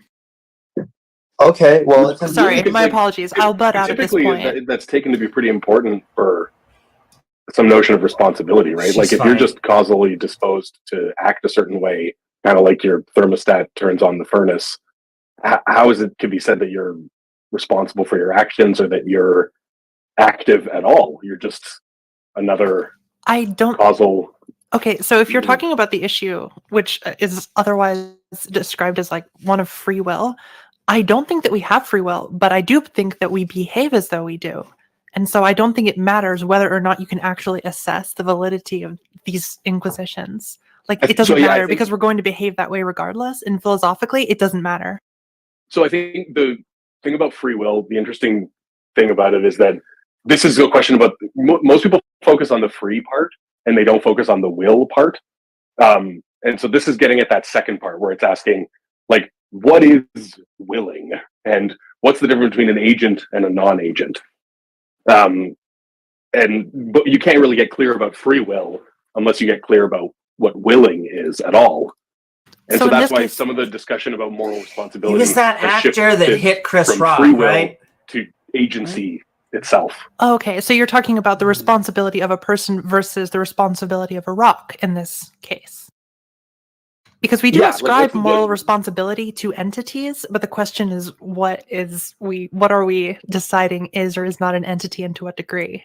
Yeah, what's an agent? Like, so and some people think that where are you going to get normativity from is through so I'm seeing somebody say there's a lot of words here. Like, it's through the constitutive property of the agent. Like, to be an agent is to be involved in a normative thing where there's something that you ought to do or it could go wrong. Like, even like a flower is like, in this sense, could be seen as intentional because it's growing along a certain way and there's something that could disrupt it. See, my impulse, You know. though, is to reject that. And my impulse to reject that, I think, stems from that there is no responsibility with an agent. There is only responsibility with agents. Yeah, that could be that. Like, that would make sense that you can't singularly, if you were just one agent. Yeah, there be literally can responsible be to no who, is for what, ought like- if there is no multiple, disparate parts influencing the situation. I'm really a dum-dum, though. Fundamentally, I don't understand half of what was being said today, which is why I've significantly dumbed down the conversation. But this is kind of where I'm coming from. I try not to use too many crazy words. I know that analytic propositions is like a jargon generator. It's really hard to figure out what he's going on about. So I'm trying to bridge that gap, but they left, so I don't know. Hey, Amy. Yes, ma'am. Can I bring this back to your junk really, really quick? Just a little bit, just a tiny bit. Okay, if you were Sure. alone on an island and you were the only human being in existence, is there an unethical size of something to put in your butt? Oh my. Yes, I feel like per argument a la queen size, you must go at all times at the largest. Thank you, Tsunami. I appreciate it. That's true. I think you're having a great conversation. I think anybody having crazy jargon-laden conversations should be obligated to give normal examples of normal sentences that people can connect with. I wish that was I wish that was a law. Yeah, would be nice. I guess maybe I should pipe up more in the Philosobabble chat, although it generally just gets completely like, why does it matter to me? The question of why does it matter seems like just a wrench to throw in and just discard whatever's being discussed, but it fundamentally matters to like the average person. Why would you even have the conversation?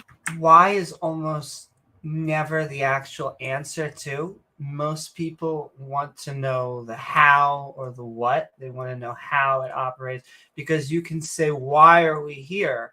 But it's because our parents had sex. You can explain how sex works. True. I love talking about my parents having sex. And you can go back and back, because people can say, well, okay, well, why did that happen? And you could say, well, it wasn't really a why. It was that through gene selection and natural selection, you actually have a chain of common ancestry. And they can go, okay, well, why? And you can go, well, there was once a process called abiogenesis. And you can keep on going back and back. With every why, there is a how. Okay, so I guess my why question ultimately could be better summarized as, what are we going to do about it? Dun, dun, dun. Which is when you become a pragmatist and see that all these inquiries Yeah. are action-oriented. Yeah, see? That's where I am. You know, the best book that I got given this as a gift for explaining to kids what makes a baby. I put it in chat. This is the best book. It does it in such a way. I initially it was told that, but then it was like it's gender neutral, and it was like, oh, this is very progressive. But then when you read it, it actually gives you like just a far more accurate description of what's going on. So it would say something like some bodies have uteruses, some bodies some bodies make eggs, some bodies make sperms. These egg and sperm have the story of the body that they came from, and they get together and they dance until they make a new thing, and it needs somewhere to grow. And then there's people who are excited for that baby to come into the world, and it's like, who is excited for you to come into the world? And it doesn't at any point use like mommy and daddy and man and woman, but it also would cover like people doing IVF or surrogacy or Right, all kinds it's of purely stuff. descriptive rather than prescriptive. So to I bring up appreciate that. a completely no, it was great. earlier statement, what you're trying to tell me is that this is communism. 100% gay babies. Yeah. So I was reading it to my kid, and then my kid started asking questions about, does mommy have a uterus? And I was going, yeah. Does Auntie Carol have a uterus? I was going, yeah. And then he asked, does Nana have a uterus? And I said, well, no, because she had cancer, so she had a hysterectomy, so she no longer has that. And I was like, oh, this will be good because he's going to build up this category just through like navigating the world and seeing this and that and hearing this, instead of me just giving this preformed category that doesn't track neatly. And so I don't know, I just thought it was a great book. It actually represented your family. Yeah.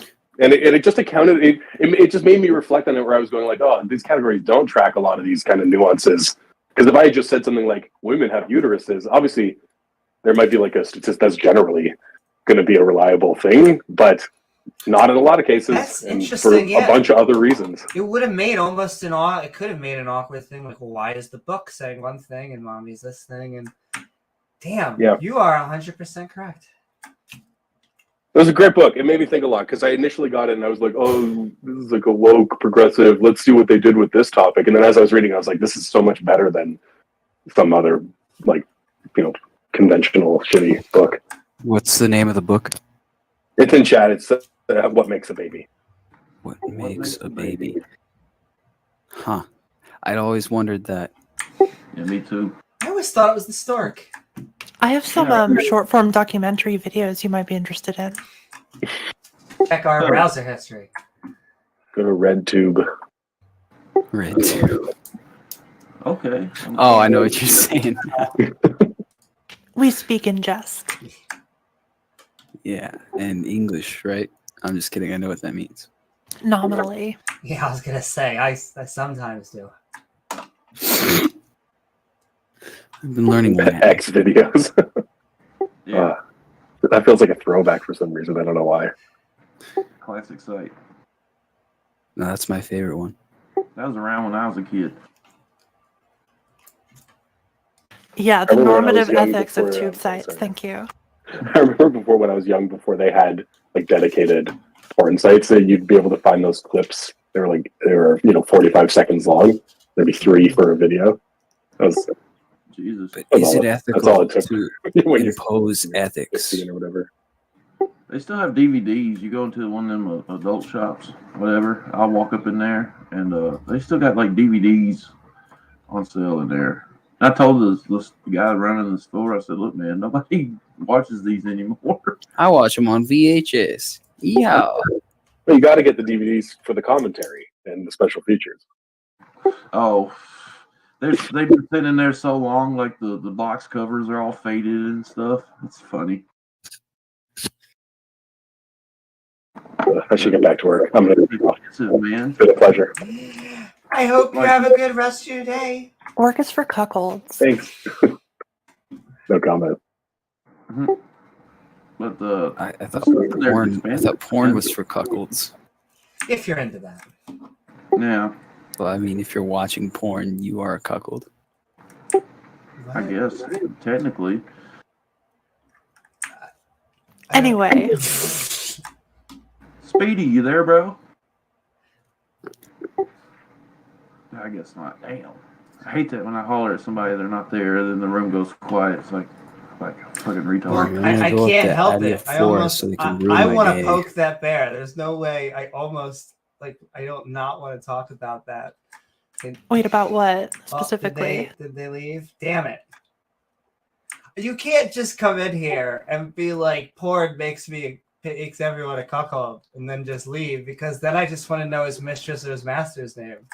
Oh, a very, very useful question. Exactly.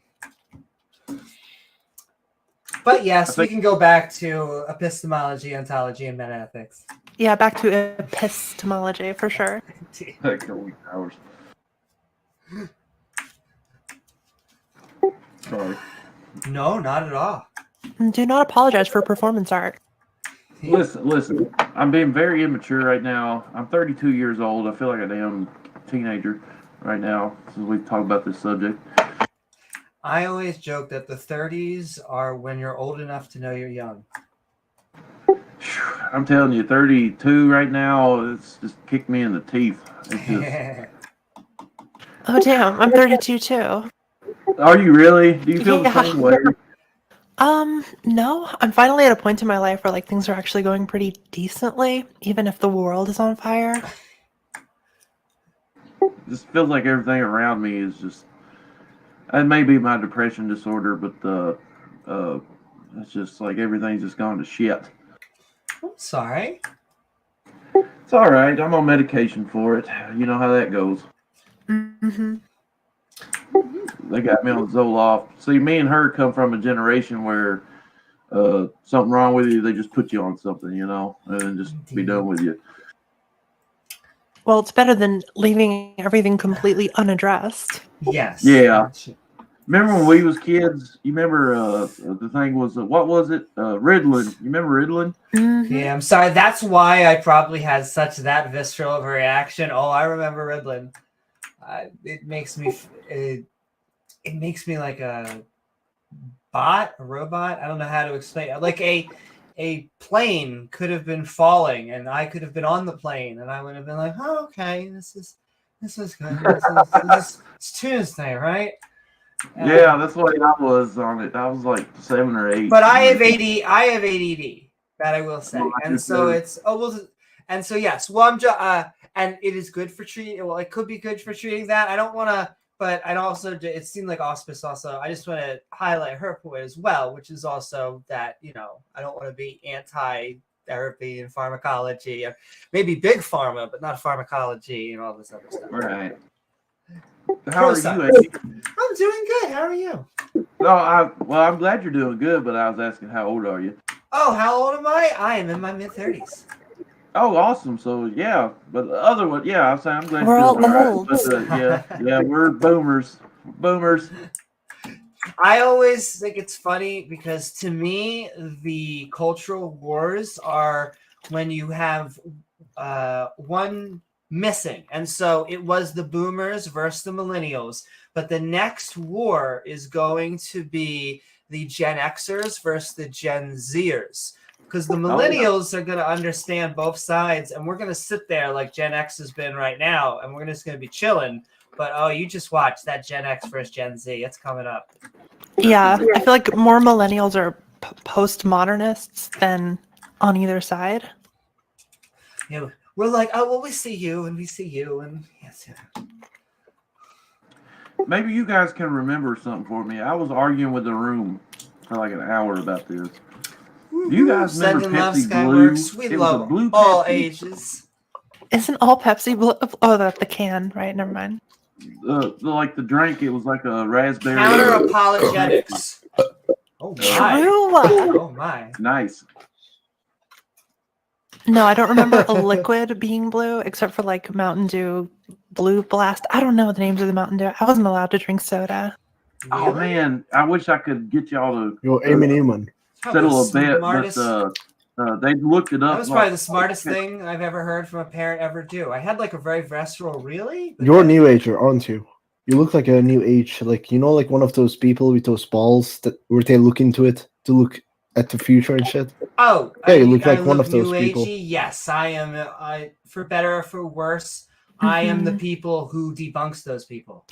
Amy spends a lot You of look time like looking one, into so. balls, though. I do. I always say I look goth too. That's generally what people think, but I'm just a basic bitch who wears black. So I. But do you want to look into my balls?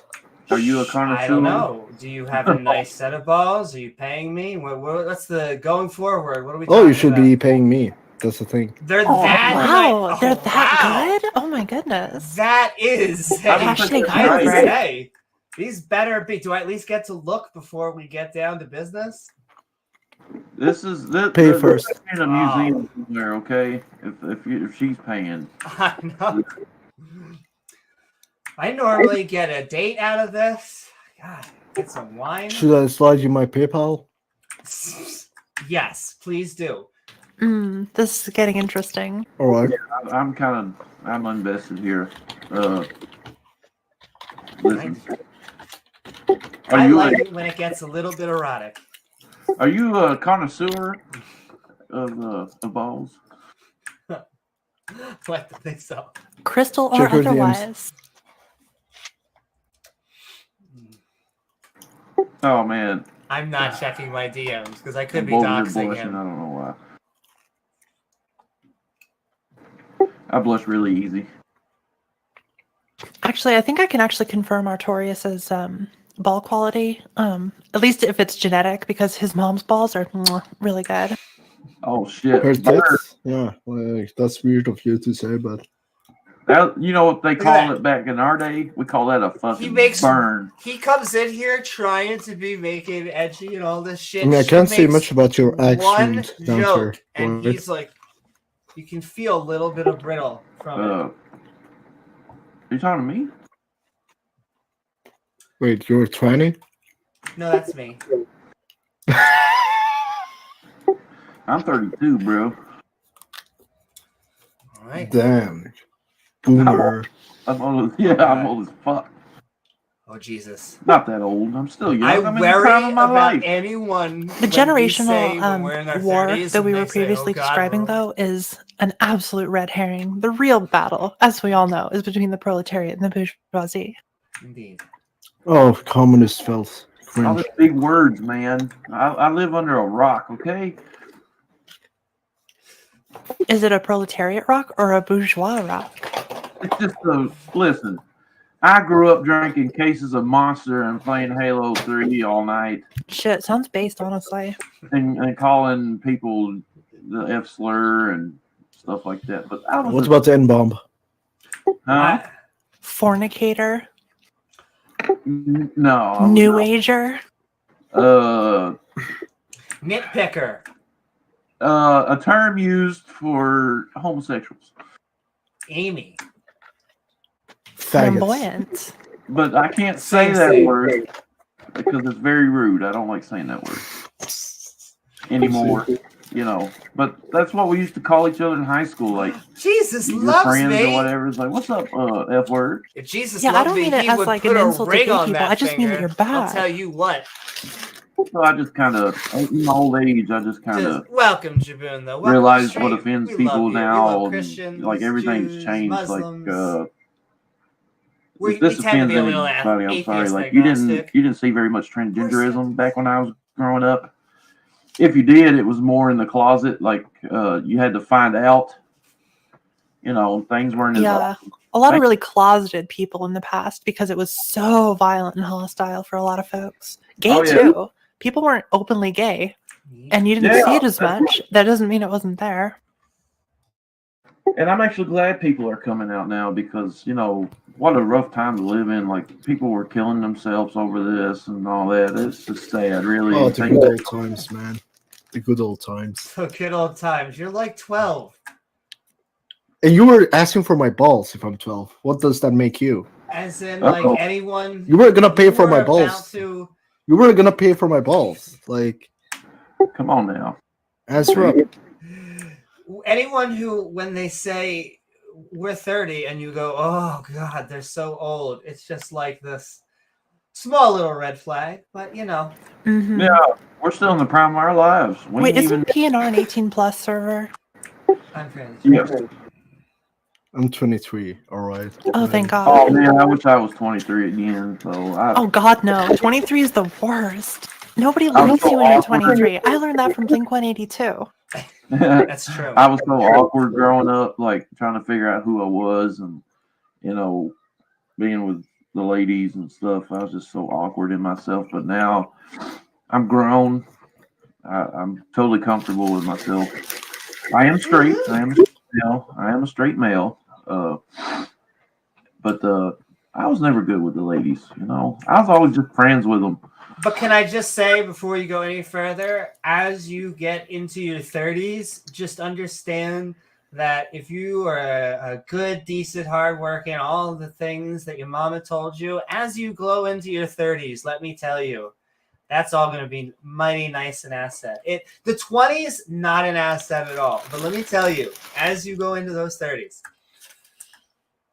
because that's what women want. They don't want a guy that it's cute when you're in college, but like when you suddenly have a bachelor's in marketing, you're like, hey, I kind of like want a guy who also does something, and it doesn't rhyme with we're going to have a mat party. Yo, Amy, Yes. are you school? Because I want to shoot skits inside you. I feel like there was at least one or two English words in there. Can you try that one more time? I'm sorry. That's cute. It was okay. I'm going to say the joke just so everybody can be on the same page before we completely ignore this person for the darkness of the humor. Are you a school? Because I want to shoot kids inside of you. Oh my God. Okay, gotcha. The most American of jokes. That was Jesus. Yeah, my favorite pickup line though is She definitely. did it better though. I will Hey say. girl, Okay, are I got you? Wait a minute. What's the joke? You didn't come prepared Oh for this one, Lord. I didn't. Lordy, I usually lordy. come very unprepared. did you?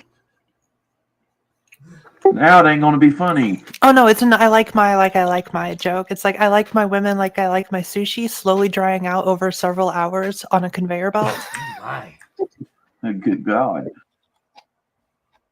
Well, folks, it's been nice meeting y'all. I'm gonna go hop around. I'm gonna go holler at Victor again. Have a nice day, dude. Victor with a K. It's a Better Call Saul Yeah. joke. Do what? It's a Better Call Saul reference.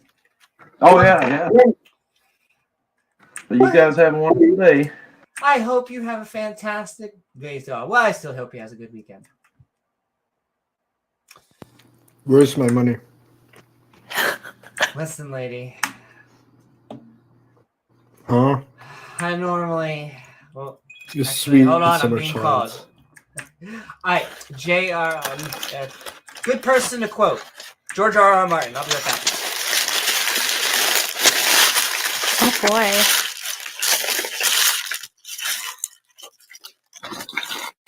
Are you really eating on microphone right now? Are you like a sadist? A sadist? Yeah, this isn't a mukbang. I'm still eating though. Yeah, you can like push to talk or something. Like I've been eating salad this whole time. Was it good? Yeah, it's really good. Great to hear, man. No? Mm-hmm. I'm glad that you enjoyed it. Yeah, no. I'm famously always eating salads and laughing.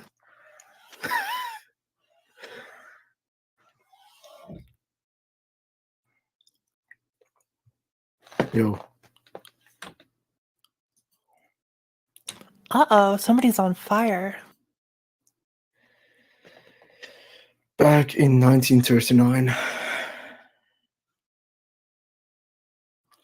Wait, what is being burned? Orange juice. That would explain why the fire is orange. Wait, things burn the color that they are, right? Mm-hmm. The juice makes that fire go, orange. I'm genuinely not sure that I follow.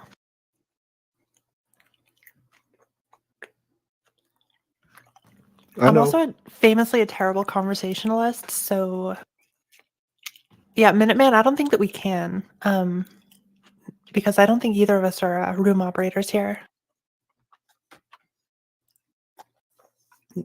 What's his channel even for? So counter apologetics is a response to apologetics, which is essentially the defense of the faith. So counter apologetics is the response to people who are defending the faith, usually Christianity.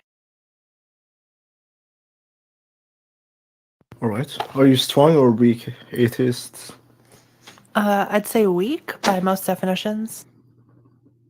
All right. Oh, God damn. I said I actually That's for can sure. lift, but it depends on if someone's spotting me. I'm back. But yeah. We were talking about the fire.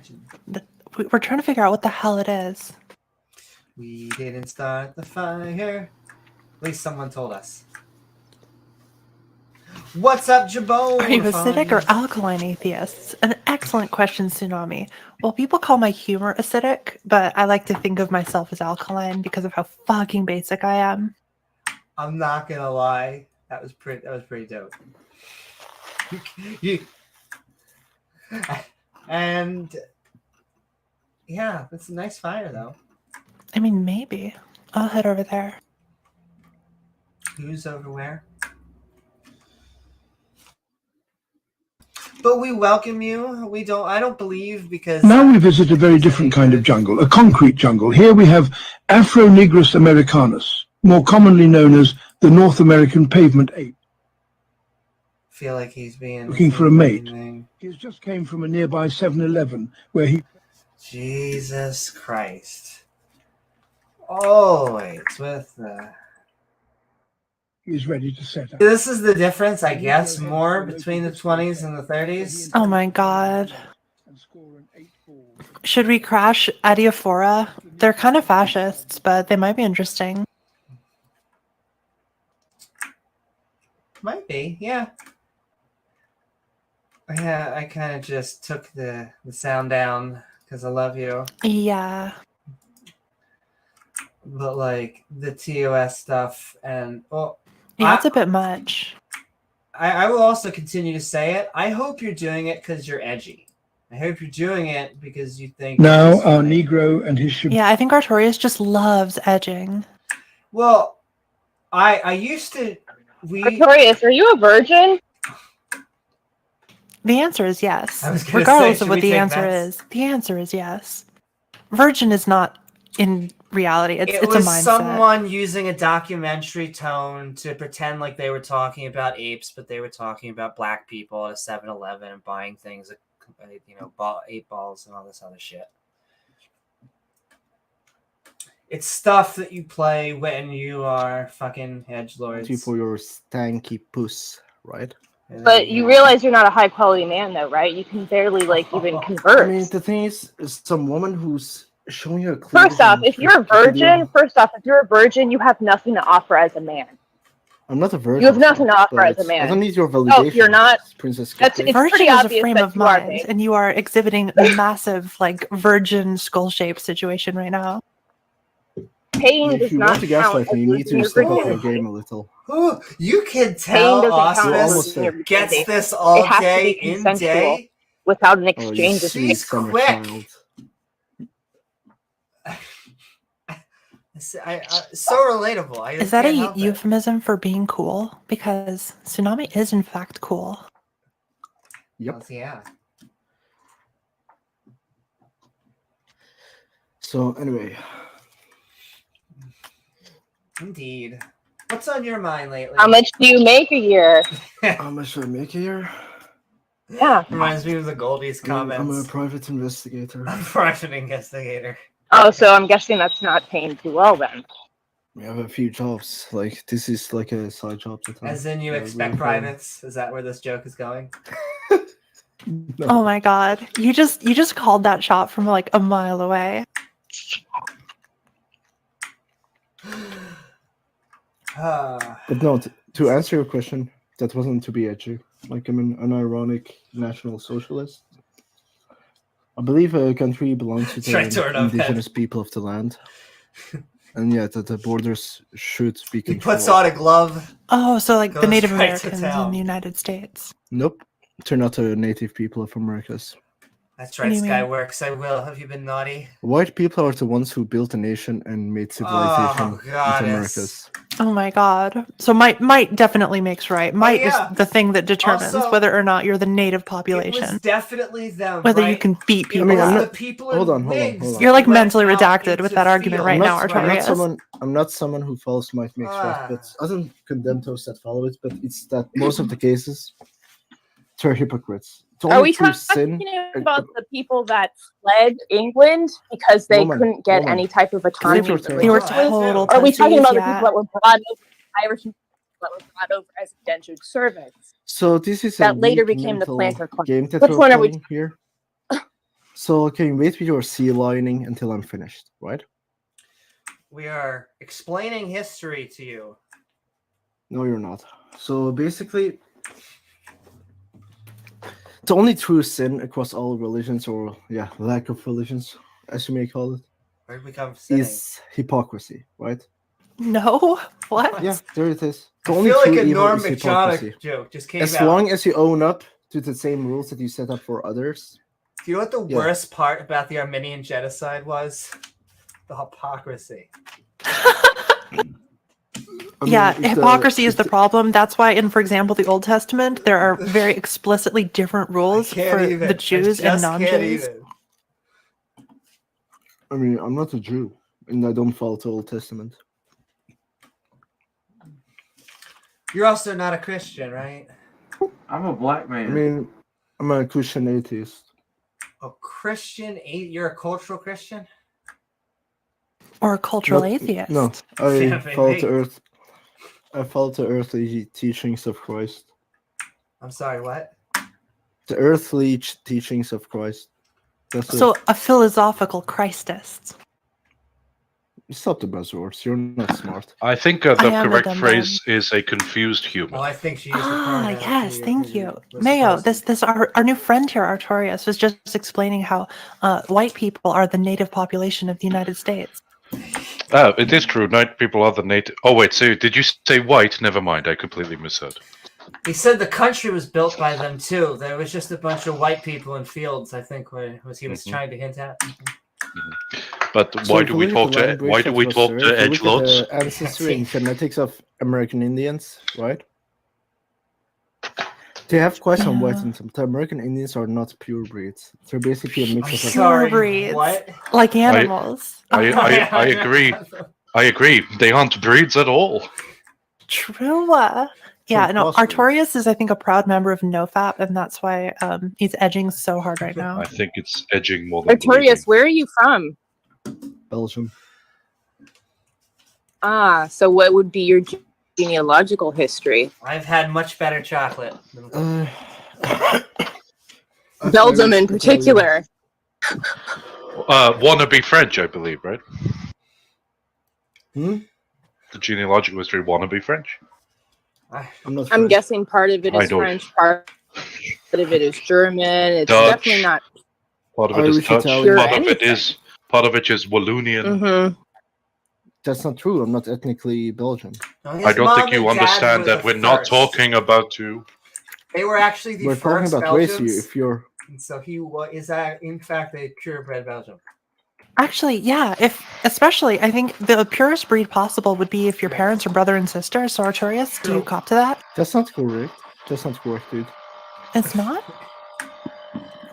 Yeah, you actually Because the have, thing is, you become more purebred the if you look further at your white DNA people, is, right, if you think about it. especially the Irish people, which I have ties to, is they can't have children with any other race outside of white people. But I without mean, medical nobody- intervention. Nobody believes that you believe that, I'd say. No. Does anyone the here science believe backs that me up. It Artorias... doesn't back you up, Does dude. anyone So here stop believe having that... Shouldn't feel laughing. Does anyone here But believe it's that laugh for I Artorias don't care believes what that? anyone believes. You can believe that the moon. I'm is just going around. checking. I'm asking the group a That doesn't question make to it see if true. we're on the same page. Unfortunately, I I've don't care heard what you enough believe. people posit this exact point on this server that I think some people might actually believe this But bullshit. it's rude to call someone that stupid to their face, Orbs. A member of this server equals stupid. Is Imagine that being the such a conclusion that feminine you little draw? I mean, bitch. there's Okay, different levels of listen, breath. listen. Yeah, it's my Maya. female brain not working. The thing is, these are females. I mean, right? But you are you man. purebred How can female, you be or so did you have feminine male as a and man? female parents? Dude, you're Orbs? so indirect. You're like a little princess. Did you have mixed male and female parents, Orbs, or are you Like a purebred a female? Did you little come just from a line of females? princess. Oh yeah, What purebred. Oh insult? yeah, So that's the feminine, stuff. dude. Nice. I ain't no fucking mutt. But I am Uh, never a princess. Biogenesis.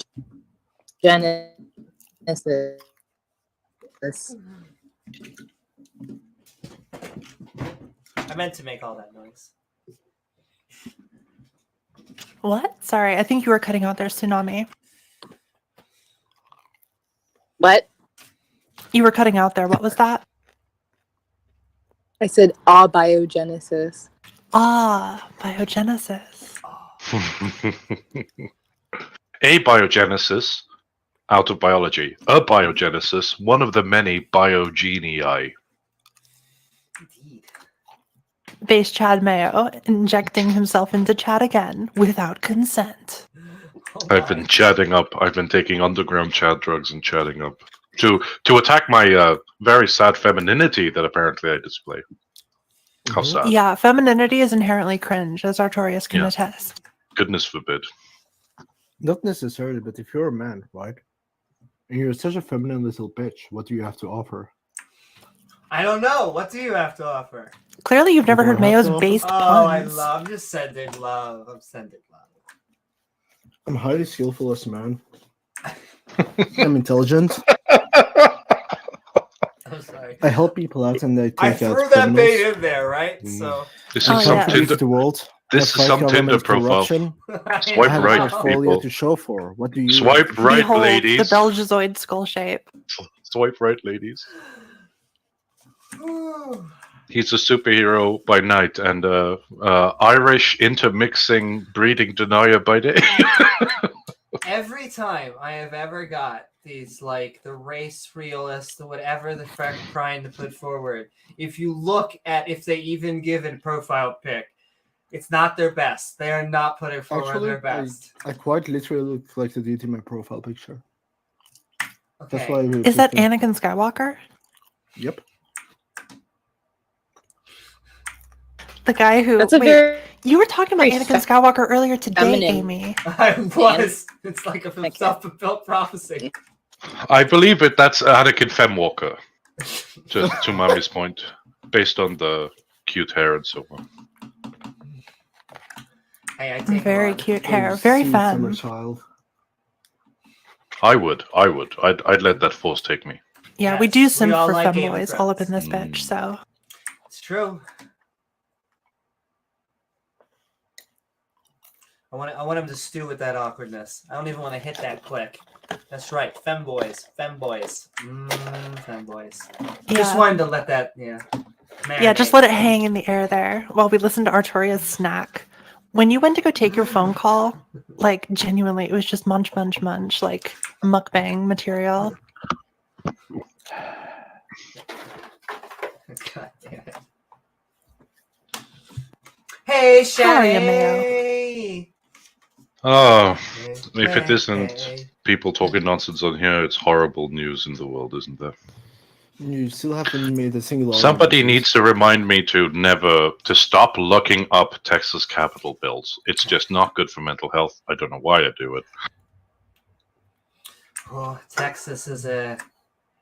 My partner got excited because when we went to Texas, we had a rental car, and she's like, we seem to be going really fast. Like, we're crossing we're going faster and faster. She's like, holy shit, they don't have... I'm trying to remember what the hell the device is, but apparently they take a device off cars so they can go up to like 150 or 160 or some shit.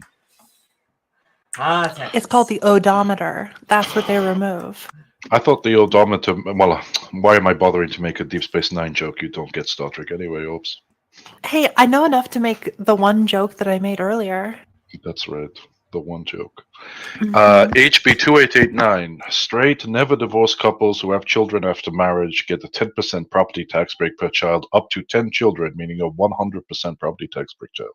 Single parents, queer parents, and divorcees are not allowed these tax breaks.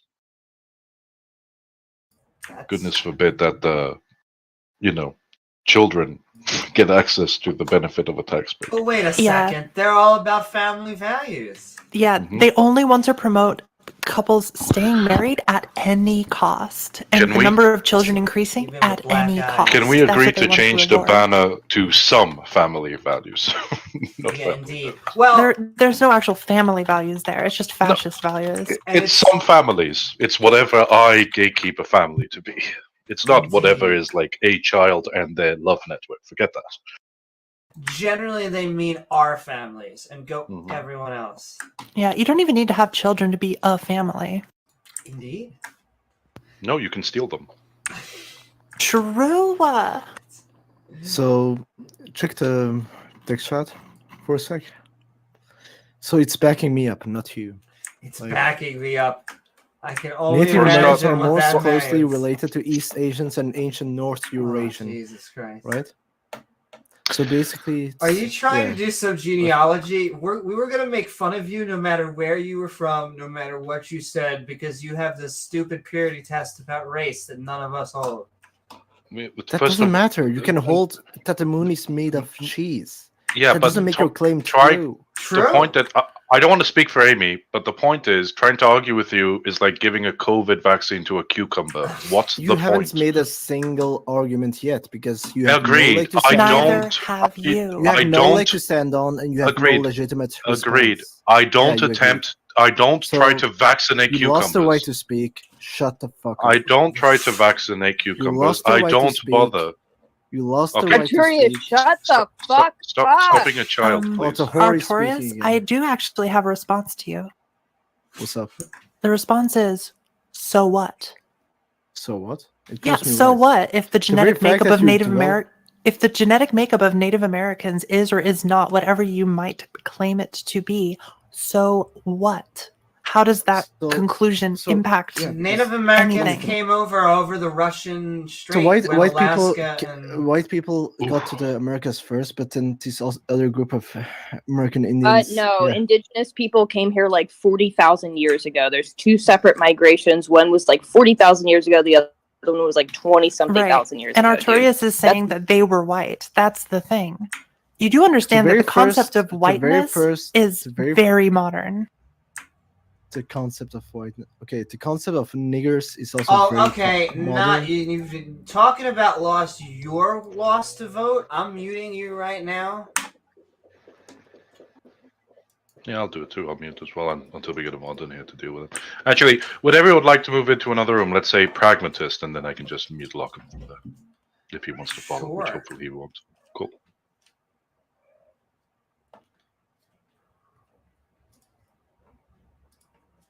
Why So argue when we can just? tired of that shit. So now that we're Listen, in pragmatist, we can talk about piss, right? Yes. Because piss is like the ultimate form of pragmatism. Pragmatically speaking, I don't know if I can agree with that. Now, what would have been better is if you had gone with the Fucking thing of piss is hate the that number shit. one Now form listen of to me. pragmatism. I'm Okay, politically yes, incorrect. you are I generally wear better that at shit punching on at my sleeve. jokes, but I don't appreciate the violence But of your the punch ups. reason Thank you. It's not the that you violence of the punch up. reclaim I think of words it more is as the rough person who is caresses. out of that disadvantaged group reclaims Yeah, it the equivalent and of a dog uses bite it as versus like a armor. love nip or something. And so you when Exactly. you use What if it the as a dog really weapon, loves you? you tell Do you have everyone a what take, you are. Mayo, on the It doesn't categorical offend me. imperative of Kant? I have a take 'Cause on Kant, Words don't have magic. which is I don't know can't why imagine what it the would be. meaning of what I you don't wanted know to say. He why could have used we any word that he bother wanted speaking to about Kant being convey somebody his who level of hate rejected to me. I'm rationalism sorry that I'm and said going that off when they're all having his a intuitional conversation, understanding of God but it comes pisses before me all off. else, and God I is say all sorts of intrinsically curse words. All right, I what's call the word I'm myself a looking for? tranny. I'll even Um, say Oh, I that, can't. It's you been so know, long since I did I Kant. use the word faggot. I don't so want to that say I can tell my incoherent, although faggots to that's get part over of and it. suck me off He because I has love intrinsic my LGBTQ oppositions community. that I cannot have be reclaimed solved, it. and philosophy comes down the list from God. Thus, If you ever try to philosophically understand okay. God or I just anything had that to comes get from that God, out of such me. as morals, you can't get there. You can only accept it. Hence, things like the categorical imperatives. We just follow these morals because we're told to. It doesn't matter why, and there's no such thing as like measuring them on I'm an outcome sorry. basis. I Wait, don't know it's- why we would ever speak about Kant. Wait, so is this essentially what you are describing, a 19th century version of non-overlapping I'll be right back. 1 magisteria? second. I guess I'll say it. It's cluttered. I just want to put this in the record because it's very important to me as I wear my politically incorrect card. Politically incorrect very specifically means to me not using sophisticated language to say what you want to folks. It's just saying it like it is. And a lot of times that's the way that they come off as. We're just saying it like it is. But they don't actually. A lot of these people have thinnest skin. A lot of these people will crumble the moment that you make a joke directed towards them. And they're very touchy about their own. What is a race to them? What is a thing to this? And so unless it is about reclaiming it, this is the only time you want to ask, can I say this word? Ask yourself, what is the intent? Am I the group of whatever it is? It doesn't have to be it. Am I retaking it and making it so, because that is what a reclaiming is. You are making it useless to the people that use that word. And so we all have words that are thrown at us, okay? And those are our words that we reclaim, and we all have group words that we claim that we use lovingly, and that is the main difference, because you can feel the hate, you can feel the absolute reappropriated. Like I said, words do not have magic. There's no word that's going to sit there and hurt your skin or make you bleed. But we get the message. And if you want to get the message that you're an asshole, it's a great way to convey the message. We already knew he was immature. And, I hope that he may not be watching the stream or whatever. I hope these people learn and become better people. That's my long and heart. We're probably missing good conversation. I just now have to get that off my chest because I don't want to sit here and curse and be politically incorrect and say all these things and then act like I am acting like a hypocrite. It's not about... The message was conveyed. People use words to convey their message. The messages are conveyed. All right, we're going back in. Currently live streaming. Oh, I'm okay. sorry. We didn't catch any of our Kantian discussion. I am so sorry. Because I was ranting over top of your discussion, and the chat was like, "B, we can't hear either of you now," and so I just had to get that off my chest. Sorry. We understand. I'm more than happy. Obviously, you were live streaming. I don't have an issue, but I'm glad no one caught my incredibly, I'm sure, mundane, boring take on Kant, and there's a lot of better spoken people to do. It was the general concept of anti-empiricism that I took most objection to. Oh, we can't. How are we going to have a conversation about modernism and postmodernism with John in the room? This is going to be impossible. Gott in Himmel.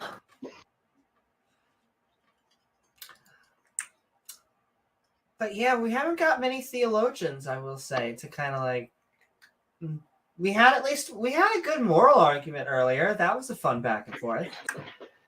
I would describe it as an immoral argument, but okay. Why? I don't know where these creationists are. Like this is their home. You would think this is one of their home bases. It's definitely not anymore because I know that people like Auspice and me and many others here actually set up home. But the problem is, if you want to find a room where it's easy to find them and talk to them, you're also going to find a room where you can't really talk to them and are going to enjoy 20-on-1. Yeah, they're definitely not interested in any kind of charitability. In those rooms is what I mean.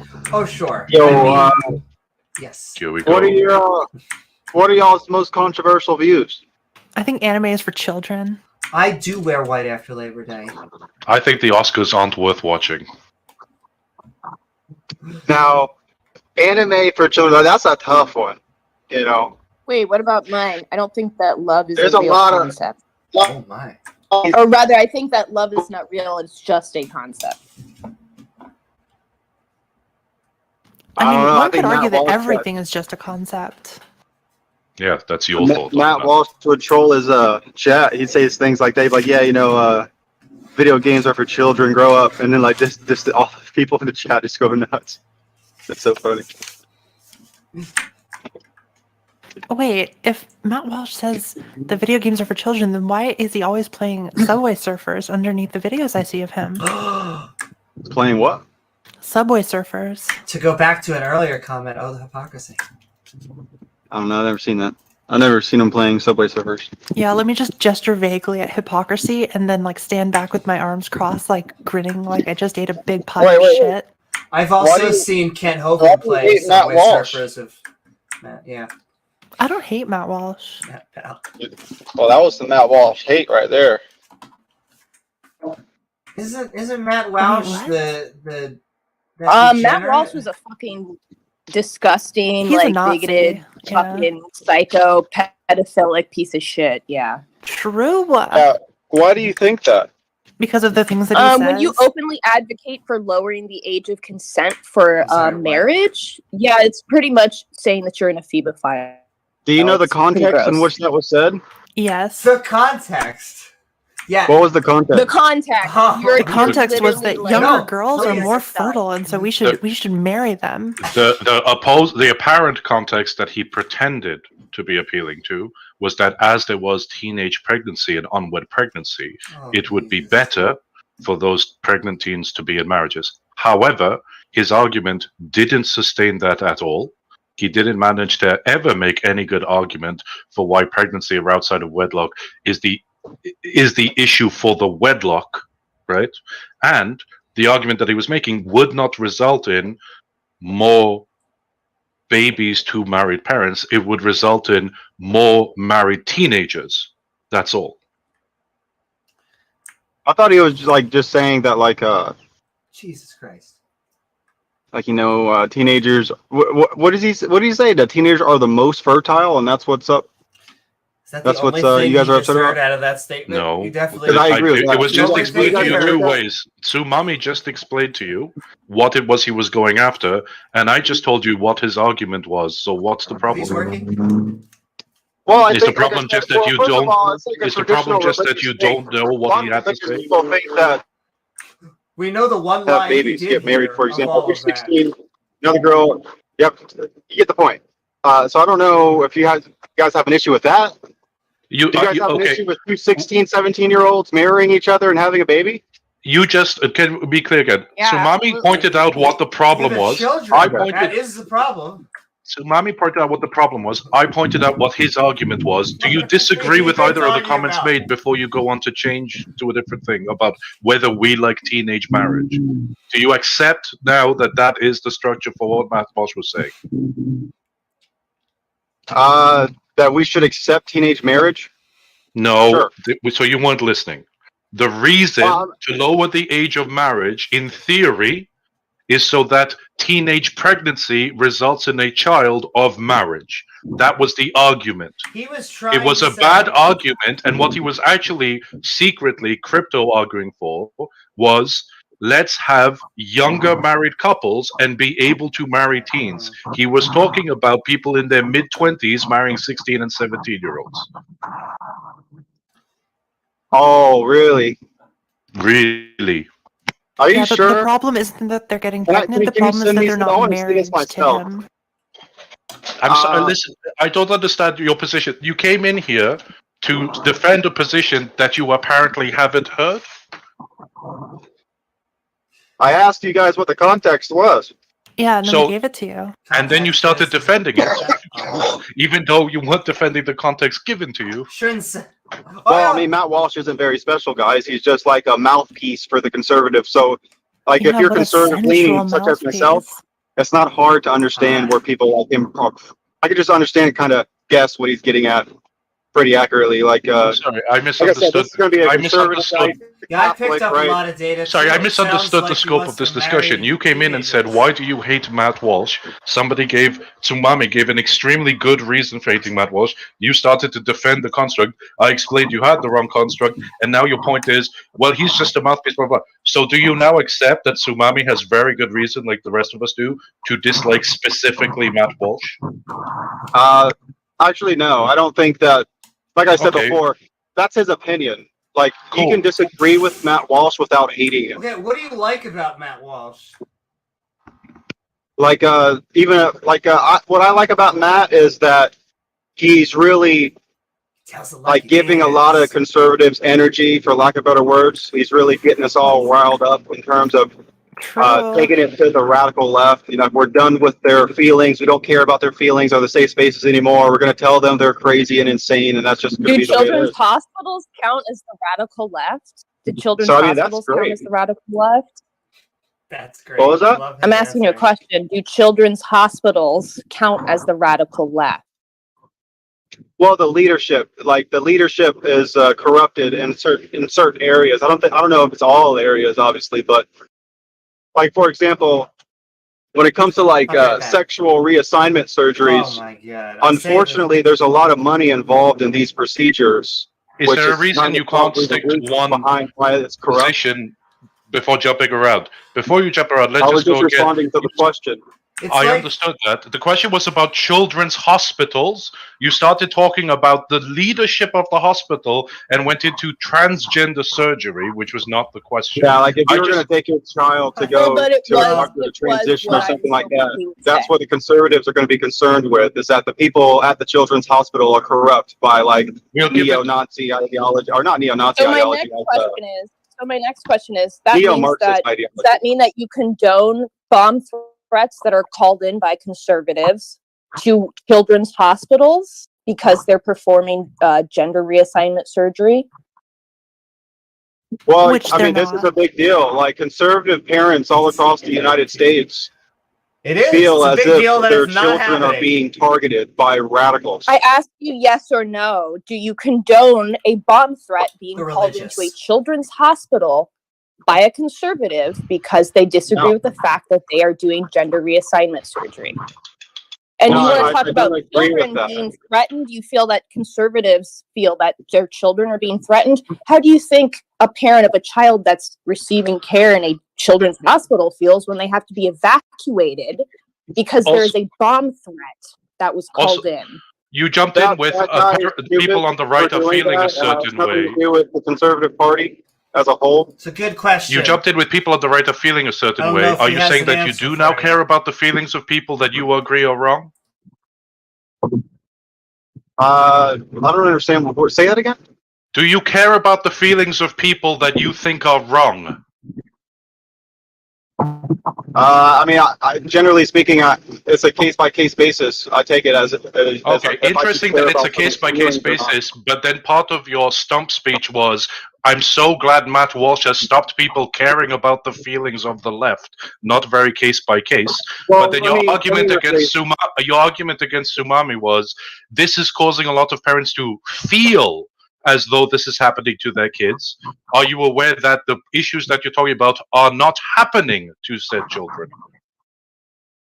You don't think that there's children out there that regret getting surgery to transition? I'm saying that depending on the age group we're talking about, there are children out there that are not even getting gender-affirming care, unfortunately. And when you're older, it depends what you're defining as a child. Sure, there's a certain point where things like puberty blockers and so on can go in, which is one form of care that should be had, but isn't necessarily had without the oversight of their parents. Why? I'm sorry, could you phrase that question to point at a specific Like, thing why I do said? you like why do you think that we should, like, you keep throwing in there that it's unfortunate that we should, like, I think it's obvious to me that you think that we should be providing children and minors with gender affirming care. Before we go on, that is a perfectly fine question. But once again, before we slide away, the original point was that you said you have a concern that parents on the right have a fear about what's happened to their children, and their children are being put to or forced through gender affirming care. In what sense are the people on the right correct? Do you understand that young children are not being put through that? And then, as we're talking about teenagers and older, it's going to vary place to place about who has consented, whether a child can or can't, and so on. Are these fears justified? Is my question. Because frankly, as far as I'm concerned, the fear that is justified, that most parents do care about, is I hope my child is okay. I hope my child grows up mentally safe. I hope my child doesn't kill themselves. Those are the justified fears that we need to worry about. Okay, so Ramen. Okay, so You forgot not being shot while in school. Pedantic or I'll be right dramatic. back. This time for real. This one's. But it seems to me that this ultimately boils down to the culture war when conservatives are crying about whether it's like CRT in the schools or whether it's story queen drag hour they're worried about or whatever. Like they're all getting at the same thing, that there is this culture war, so to speak, and a lot of these people are after the kids. So like it would be as simple as something like your kid goes to school and your teachers, and this is happening in reality. John, I'm going to try and push you to stay on the topic. Can you not bring it to schools and culture wars? Don't interrupt me. Let me finish first. So a good example would be like a lot of teachers around America and shit who are corrupted by this ideology, like the neo-Marxist bullshit. Corrupted. They've concluded that it's not necessarily a parent's right to be involved in their gender, in their children's transition or affirming their children's gender. And the reason why Where are you getting that is because I'll provide evidence. But the reason why they're doing this is because they try to argue that there's evil conservative parents who won't let their children transition. In Canada, you know what they call this? They call this, what is it? Homosexual conversion therapy. I'm going to ask you to stop. I'm going to ask you to stop a second. You leave for 1 second. From being gay. John, please. John, please. Like, well, don't even tell the parents about it.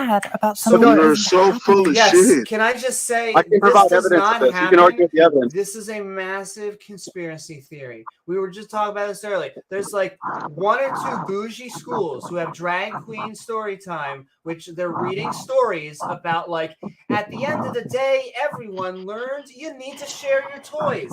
And then what happens is 99.9% of schools have to like spend the $10 that they get for school funds on books for everybody, and then the conservatives act like it's a massive ploy, the religious conservatives, to actually get your children. But it's not. It's the religious who want your children, and they recruit, proselytize, and spread it on to their little ones, their children. They push it onto them, including the fear of hell. I of course agree. And John, can we please stop putting so wide a gate on it? We started off. You brought up hospitals. You wanted to talk about that gender affirming care. We're now talking about kids. You then came back with talking about culture war, conversion therapy in other countries. I keep on trying to be right back. If a family has a medical team and are working with that medical institution and their team to work out what's best for a member of their family, in this case parents and children, and they come to that decision with their doctors and have a plan of action, how are they taking part in a culture war? All they're trying to do is live their lives and do what's best for their kid. Other people may be coming in and try to prevent them having access to medical care. I don't blame the parents, actually. You're misunderstanding what my position is. Let me rephrase here. Family is not taking part of doing... indoctrination going on. That family is not taking part of... earlier. That family is not taking part or doing anything as part of a culture war. They are trying to do medical business with their medical team and would like to not be affected by everyone else. Now go. Okay, I heard you the first time. So I don't blame the parents. That's not my position. I don't think it's your fault for strawmanning me. I don't think you did that on purpose. I don't blame parents. This is actually what makes it so sick, and this is why it's such a big deal. This is why you do see such a pushback from parents all over the United States of America in every city. You see at the school board meetings, you see all these parents crying about CRT, crying about this stuff right here. Answer the question While you people literally tell them that they are just too stupid to know what they are talking about. Answer the Do you think that CRT is taught in elementary school, dude? Do you think that CRT is something that's not a strictly college level course? Do you think that it's being taught to high school students and middle school students? So, Mommy, I'm sorry. It's a good question. A little bit. Speaking of segueing, John, the question was.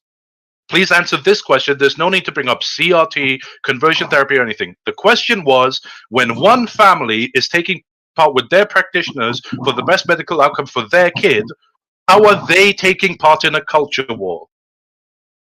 Listen, I'm not blaming the parents. I didn't say they themselves are taking part of it. We're all engulfed in it, obviously, but I'm claiming that, like, for example, the reason why this is so sick, and like I said, this is why so many parents are pushing back against it, is because in reality what's happening is these sick, insane people, because they have motives, right, are telling parents that if they don't allow their child to transition, then they themselves will be responsible for their child's death.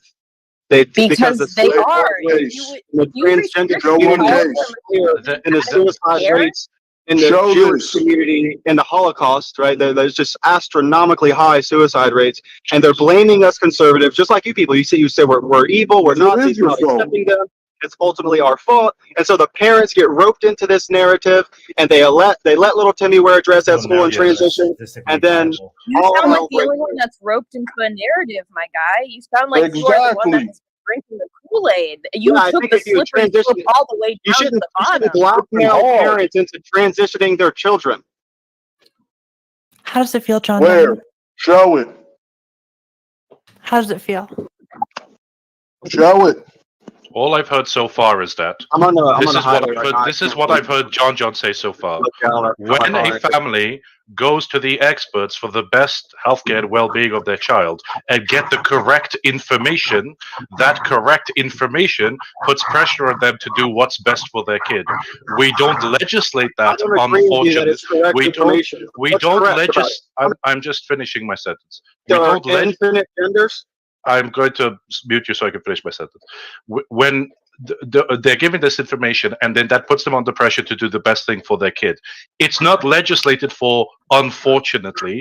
It's not required that the practitioners have to do the best thing for the kid, unfortunately, because we infantilize teenagers. However, on the other side of this, the states that are actually forcing parents against doing this, the states that are actually forcing parents not to be able to support their kids, are conservative states that are putting rules and laws and preventing medical practitioners from doing what they think is the best result.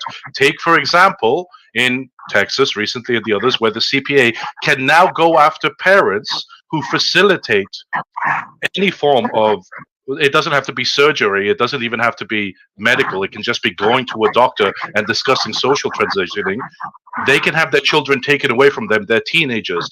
In what way, in a conservative state where they're splitting up families and parents against medical advice, in what way is that the reasonable thing for society to do? But educating parents as to the outcomes of their choices and not forcing them to do things, that is totalitarianism. How does that work? I sympathize with the position, obviously. I'm 27 years old. I grew up spoon-fed the narrative that the real threat to me and my freedom and me being true to myself is going to be something like religious dogma. But obviously, I've studied the history of philosophy. You know this. I argue all the time that the real dogmatic threat is a secular dogma. It's the Why can't you answer a question? What? Why can't you, whenever a question comes up, like John, since I've first known you, a question comes up on topic A, and you go to topic MNOPQ. The question was, how is it more totalitarian for a medical establishment to give the parents the information we have and not require something of them than for conservative states to prevent parents and medical practitioners from doing the medical interventions that are recommended, like legally prevent them? How is educating people that children do suffer mental health issues if they don't get to perform in the gender that they identify with? How is that totalitarian versus making anti-trans laws?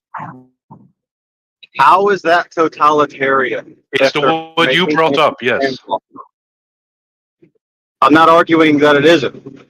Okay, perfect. So you agree with me that the conservative states that are preventing medical teams from working with families are terrible, totalitarian, and should stop, and that the other states where we use the best medical information and educate parents to things that you brought up, like if we don't intervene now, your child is going to have really fatalistic mental health outcomes. We should inform parents of that, right? No, why are you putting so much words in my mouth? Why don't you just ask me of my opinion on it? Because I'm not putting words in your mouth. You said you agreed with me. I'm making sure that you're agreeing with the things I said. I did not say I agree with you. I said that I wasn't arguing what you think I am. I'm not arguing against that, right? Okay, perfect. So tell me, in a situation where a family with their child goes to a doctor and the doctor recommends the best medical advice that is available at the moment, and so they decide to have an intervention on that child, and that choice is between the parents and the medical establishment, is there anything else required? Do you oppose Matt Walsh in recommending that other regulations should be in place and politicians should be campaigning for what happens between a family, a child, and a doctor, even though they aren't part of that issue? And obviously it's a touchy subject, but I think I'm going to side with Matt Walsh because at the rate we're going, we do need some kind of protections in place from all these suburban housewife moms thinking it's super progressive to let little Timmy wear a dress to school. Wow. Actually, Mayo, I'm going to interrupt real quick. Transition on some narcissistic bullshit, right? The devouring mother. Yeah, Mayo, I have to interject here. John, I really have to say, how does it feel getting dicked down so hard by misinformation? Like, does it feel good? Like, do you like that? Do you like the feel of getting dicked down? I mean, honestly, I'm not a fair muter. I'll just call that out now. I would have muted. Just to be clear, I'm getting muted for this. Can I ask I promise you, I just want to say one thing, Amy, just to be fair to John, just has to be a little bit charitable. John, I promise you, if you start answering questions as asked, I promise not to liberally mute you. Back to you, Amy. Sorry. Well, I just want to know. I don't think. Listen, I don't like you. I don't like you very much, Mayo. But obviously, I think you're being fair here. I'm not accusing you of anything. But the point would be, like the thing that I don't think you're understanding, you're just not granting me. Every time I mention this, it goes in one ear and out the other. Is that I do believe there is, and I can back this up. I have plenty of arguments to back this up. That's but at the end of the day, I do believe that, like for example, the social sciences have been corrupted by critical theories, for example. In other words, you can define critical theories, things like critical race theory and shit. You can define these things as entire theoretical frameworks nested within our social sciences. So, of course, the social sciences get corrupted by this neo-Marxist ideology. Did you study So I don't think any of you guys actually know anything about what I just said. What I just said probably sounds like gibberish to you. You know, it sounds like a conspiracy. Because you don't know what you're talking about. So just to be clear, it doesn't sound like gibberish. What it sounds like is somebody who read one book by Stephen Hicks complaining about postmodernism, took it to heart. And no, what's up, Pookie Dukes? I was away. You very much. Yes, I do. And now wants to take it. Outfits. I will in a second. I'm expanding on what it sounds like. It sounds like somebody we can get rid of the passive aggressive. We can just step right over this passive aggressive. I think I'm being more aggressive. I don't think there's much passivity. Go all in. Right? I don't try to hide it. No, it's just a waste of time. I'm just gonna here. This is me being fair. I'm gonna mute you and carry on. Please stop interrupting me, making fun of you. It sounds like somebody who read one book by Stephen Hicks, thought that they've understood the solution to all the evils of postmodernism without having understood it. And you have the same script no matter what issue comes up. Now, before we go into it, Amy was trying to say something. Yeah, I get it. You guys are emotional. I get it. But where's the arguments at now? Let's Here's the argument that I'd put forward. The word that they were using earlier would be narrative, is that because we already have won a good amount of our wars that we wanted culturally, because we already have gay marriage, because we already have transgenders in the military, the fundamentalist Christians really realized, oh shit, we have already left that train. Like, we can't even criticize. You have to say it's fine for me to be okay and all this. And, you know, as long as you're an adult, that's how you have to preface it now, because you've lost so much ground. You can't say, you know, it's hard even for you to say gay marriage is bad anymore. So you're losing all these things. And so what they have done is they have looked for the scariest thing that they could find. They said, this is Drag Queen Story Hour. I bet we can run with this. And so no one knew what the Drag Queen Story Hour was until the religious conservatives took it up and decided, hey, I bet if we print this on every one of our news things, if we play this on Fox and Daily Mail, if we send this, I bet we can scare the shit out of people. And they did. And they did. And so if I were to ask you quite plainly, what actually affects, like, does this affect your taxes? Does this affect, like, your sex life? Does this affect your day-to-day in any way? The answer is almost always going to be no. And so if we drop the fear, if we drop the narrative, there is nothing. Yeah, but like, what if like a dude in a dress walks into like a bathroom where your little daughter is and starts helicopter dicking everywhere? It's true. It's true.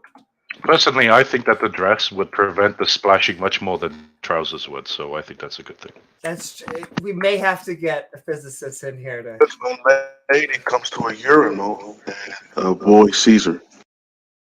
But you guys don't understand the problem. You don't understand that the person who thinks that it's okay to put on a dress and a molest. I think hold on. I think this will probably be as good a time, if ever, to remind you guys.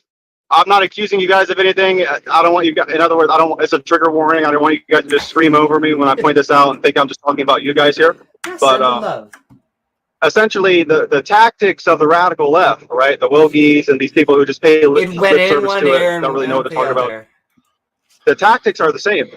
We all know it. It's literally psychological torture, gaslighting.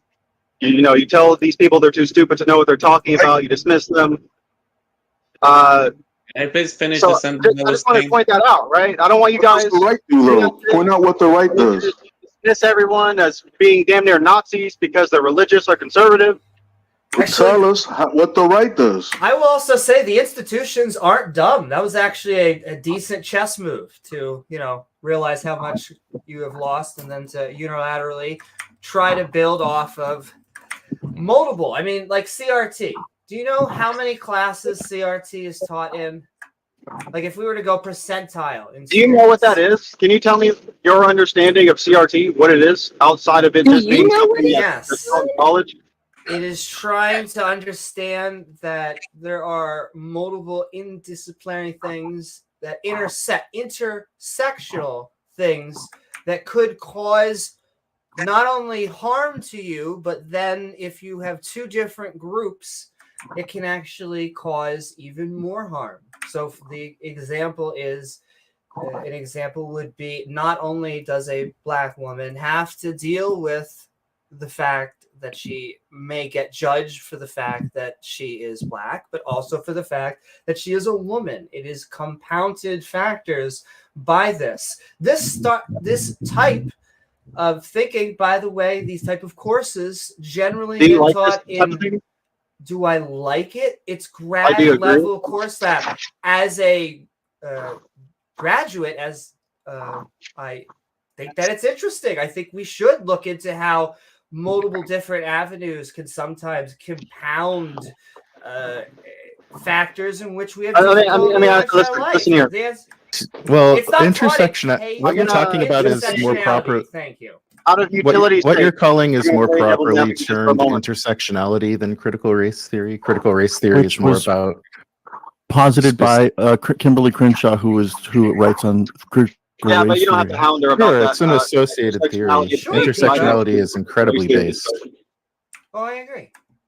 But Critical race theory includes the thesis that like our legal and social paradigms, like far from being, you know, liberal and oriented to human rights or whatever, are like infected with racism to the roots, right? It's like our criminal justice system, like the idea of laws against murder and the idea of like jury trial, all of these things are like corrupted to the bone and we need to get rid of them. that would be something like institutional racism, as in there are some. So that's what CRT is. It's a theory about the law. I would like to ask John. Well, I would say I And would it's, agree. it I would is insane. It is insane. You say it's There are insane. multiple different facets to CRT, and John, I have to ask you, how do you think that you have any experience to judge whether CRT is anything that's correct or really have any type of opinion about it? Are you not a white male, correct? I have a brain, and I use it. I can read, for example. But you do not have any personal experience in it, nor do you have any education in it, correct? All right, listen, I'll just be blunt about it. What you're dealing with and what you're just dipping your toes in the sand here, ideologically speaking, is an entire theoretical framework. It's essentially third-generation postmodern thought in the form of neo-Marxist dogma. You have no idea. I'm not dipping my toes in anything. I have to live that experience every day charity, of my though. life. Listen, to grant you some You charity. sound like the one that The way dipped you were your toes describing into one or two intersectionality a books second and ago has is a very accurate. tenuous I grasp understand on that you do have some idea of what these people are talking about. I understand that, right? What I I have wanted a to question just go for you. back. Well, before we just, I want to put on the palette that institutionalized racism, especially since we've had that on the books before. I don't know why that would be such a foreign concept, but the point isn't whether or not we should teach CRT. The point is that CRT, you normally have to pay someone and select it to actually go in the class. That these are adult, they're not even generally undergraduate, they're graduate level courses. And so once again, it is supposed to be a boogeyman that is supposed to be, this is what they're pushing everywhere. No, You in know middle what? school, Listen. they're pushing algebra. Listen, You have to be gullible to buy Critical into race that. theory- John, you have drunk the Kool-Aid with full fucking gusto, my guy. Like, you want to talk about somebody having a very, like, I get it. tenuous, I get like, it. grasp on what is being talked about? You don't understand. We're not getting anywhere what's if you guys are just is. going to throw attacks here. How many of your kids are in school? So just to be clear, I know a lot How many more of your about kids are in race school? theory than all of you do. Oh, Jesus. I'm pretty sure the men in the room can let you ladies know this if you have. How about we give this man in the room a little timeout? Why don't you take 5 minutes to pant or something, lick yourself clean, and then you could come back. But the point is, we need to fund our education systems so that they actually have the supplies necessary to continue teaching the subjects they're actually teaching. They're not teaching gender or race critical stuff. They are trying to get through their ABCs. Yeah, it'd be really Well, cool if we that's could not actually true. teach the bare minimum of critical thinking to people so that people like John wouldn't spend so much time on here. He is the epitome of the person that needs to go through schooling to a point where he could actually take a CRT course because he does not have any concept of what he's talking And about. no, it's not zero. And I'm sorry, but there are way too many white people. I don't care whether you are conservative or progressive that do not have Not any for endless, concept I of would the say. intersectional issues I just that think we can do people of better color and in women America. and different marginalized groups have to face. Like I think it's that's not something ridiculous that to say. educated a so thought. white. It's not- That's ridiculous to say because so this is a problem that I have with a lot of people who talk about intersectionality because I like intersectionality. A lot of people who talk about intersectionality focus so much on the axis of race, they think it dominates everything else. The whole point of intersectionality is even if you don't get the race thing, and even if you don't get the woman thing, there's a lot of white people who are disabled, right? There are a lot of white people who are poor. there are a lot of white people who have a mental illness, right? And there's all these other axes of oppression that I feel like the sort of comments you're making here, well, men just don't understand intersectionality. Well, maybe if you didn't I never focus said so men, much. I said white people. In White general, people, that's what sorry. I said. Yeah, White and people yeah, in in this general. country, race That's is the very problem. much a part of everyday life and everyday interaction. And I And didn't yes, say it wasn't. if you Yeah, don't and have to deal with being judged by the color of your skin, I that's didn't not say something that. that you're ever going to think about. And no, it's not something I that didn't say you, that. like, have to deal also, I didn't say any of that. Tsunami, just to clarify, you weren't saying that the other aspects of intersectionality aren't important. You weren't saying that, were you? No, she said white people No, don't that's- understand intersectionality, not white people don't understand like the experience that non-white people have, which of course, I think that's largely true, right? I think standpoint epistemology is like a valid thing, but that's not what Tsunami said. Tsunami said, well, white people don't understand intersectionality. No, By because and that's large, part of stupid. we don't. intersectionality is Yeah, that need to a focus. person of color that is also disabled is going to be far more disadvantaged than a Yes. white person that is disabled. Yes, A that's person not of color that has a misunderstanding mental illness is far more intersectionality. I would than a Sorry, white go ahead. person that Go ahead. suffers from a mental illness. No, I would say yeah, that I understand that if you don't understand the like race axis, you're not going to understand all the intersections with the race axis. I agree with that, right? Like if you don't understand just like the race axis in general, you're not going to understand how race intersects with physical disabilities or like mental illness or sexual orientation. You're going to be blind to all that. I totally agree and endorse that. But there's so much more to intersectionality than just how things interact with race. I think the like race focused this like race exclusionary approach, like race is the only factor that matters, and if you don't understand race, you don't understand intersectionality. I think Nobody's that's a saying it's the distorted only way of factor that matters, but we live in a country You did. where race is an integral part of what our fucking institutions are based on. Yes, I'm not disagreeing with the existence of systemic racism. I'm saying that the view that you espoused, which is that white people don't understand intersectionality, is collapsing the sending love to everybody understanding out of there. intersectionality to the understanding of race. Send And I love think to that you, that's Shani. silly. I think that one way to get I think it's like a pedagogical failure to take that kind of approach. Like if you want white people to understand intersectionality better, and you think they don't understand race, you can explain it in other ways. It's right? not my fault if your feelings get hurt, dude. It's not my fault if your feelings get hurt. This is part of the problem of white Why are you supremacy talking is about that- my feelings is getting that hurt? You see everything as a personal attack instead of just taking it for what it is. What are you talking about? I'm sorry if your feelings got hurt. I don't- The reality is that yes, This is unfortunately, gaslighting. white people in the U.S. do not have an ability to understand what a person of color that also has intersectional issues goes through. That's just the reality. I think it's. I don't know why. I don't know why you're saying. I don't know why you're saying that I am somehow reacting as though I were personally attacked. I mean, like mentioning white fragility and all that kind of stuff. I mean, I'm giving what I take. I'm giving what I take to be substantive criticisms of the view that you expressed and how you're sort of have this like reductionist view of intersectionality, and you're talking about my feelings. That You're just seems not like granting you're her any charity at all. I mean, if you grant her some charity, there's no confusion here. You're both right to a degree. I understand where you're coming from. I wasn't talking to you, John. So I'm more interested I'm in trying to clean this mess up. What is up with all Tsunami's this? perspective. Doesn't matter who you're talking to. I'm just trying to. Well, I'm trying to understand this personal insult fragility aspect, and you're See, not now speaking they're to arguing that. about So I'm the hoping to get subject. Well, if you're clarification from Tsunami. saying that my viewpoint, if you're negating my Which I- viewpoint as a woman of color that does suffer from multiple issues, that does have to live a life that is fucking every day affected by just being born the way that I am, and you're going to negate that and say that my viewpoint is silly, then yes, I'm going to say that you are probably, I don't know, that sounds like fragility to me. That sounds like if you are going to get offended by the fact that I brought up, you know, that white people can't understand that. Yeah, I'm sorry. I could get that from your tone. Like, Well, the just fact to be that you- clear, how do you say your name, by the way? What is it? umami. It's a play on tsunami and mommy and umami. Well, is there something we can, for short, we can call you? Be a lot easier. Can't say tsunami. It's pretty short and pretty easy. Go with my queen, I would say. 3 syllable. I mean, that's not that hard Yes. though.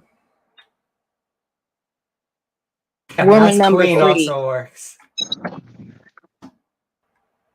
So, just to be clear, I think that the girl here is obviously influenced by the ideology and the secular dogma that I warn of.